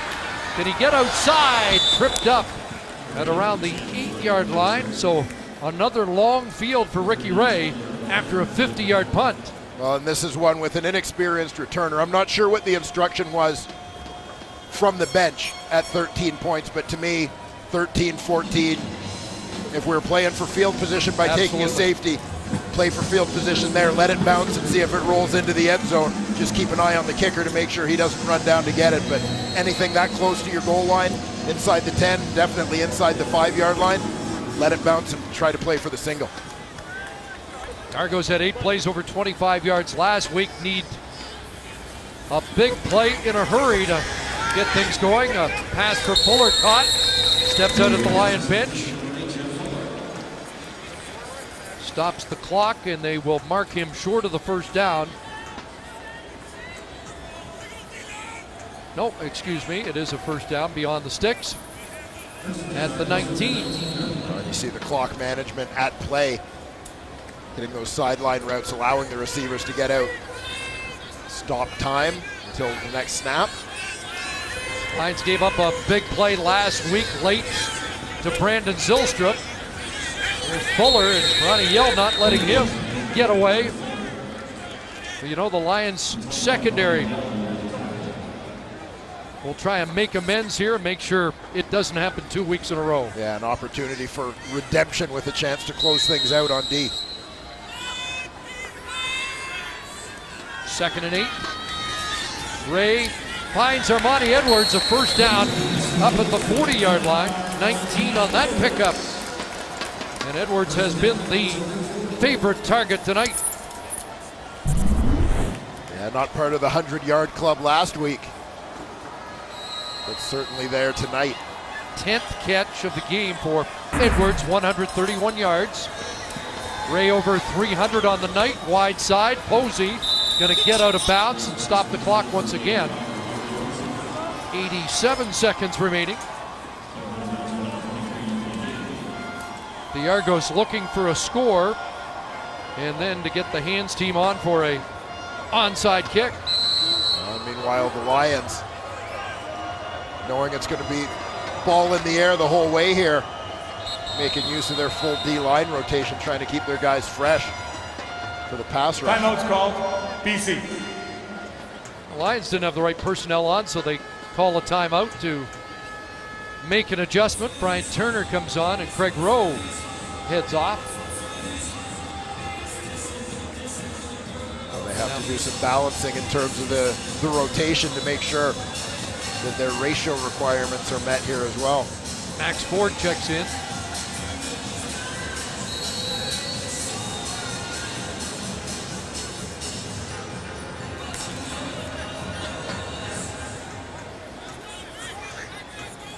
So 2nd and 3, Toronto. Coombs in motion. 4-man rush. Coombs the catch. That's a first down. Brought down by Tony Burnett, taking the spot of Adam Bighill at the will linebacker position. Ricky Ray gets them lined up so they can get this ball snapped with time whistled in. Fresh set of downs. Pressure on. He'll have to take off. Ball knocked out of his hands by Menard. And who's got it? It is Josh Shirley who comes up with the football.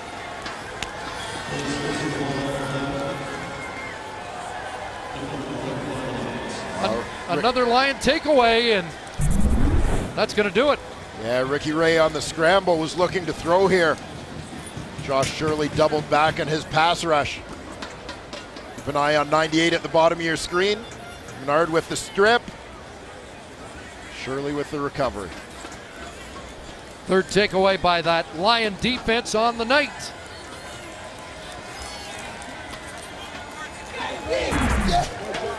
It's my dog right here, baby, young sir. Lions rotating animal. 8 Animal, boy. defensive linemen through.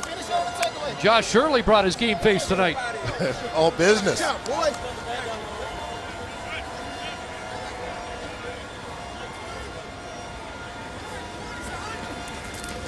From the Argo 49, big hole. Jeremiah Johnson, a flag comes down at the end of the run.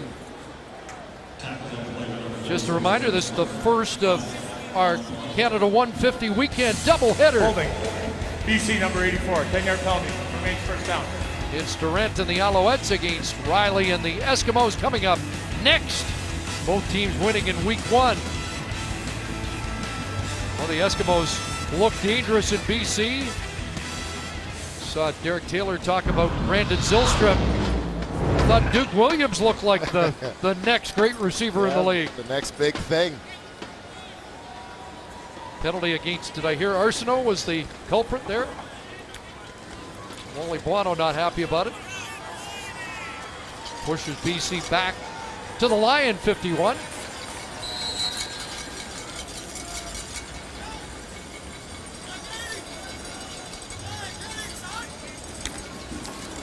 And back in the hands of Johnson. And he'll get pulled down by Ken Bishop, the big defensive tackle.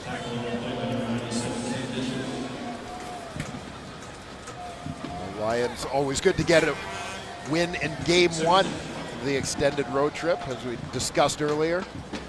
Well, Wally Buono, talking to him in the preseason, was a little concerned about the schedule to start the season.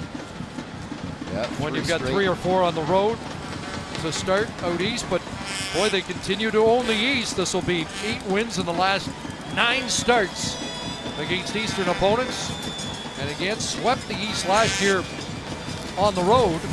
Johnson a stutter step, Bear Woods there to bring him down, and the Argos will even their record at 1-1. Their next game will be in Ottawa on July the 8th.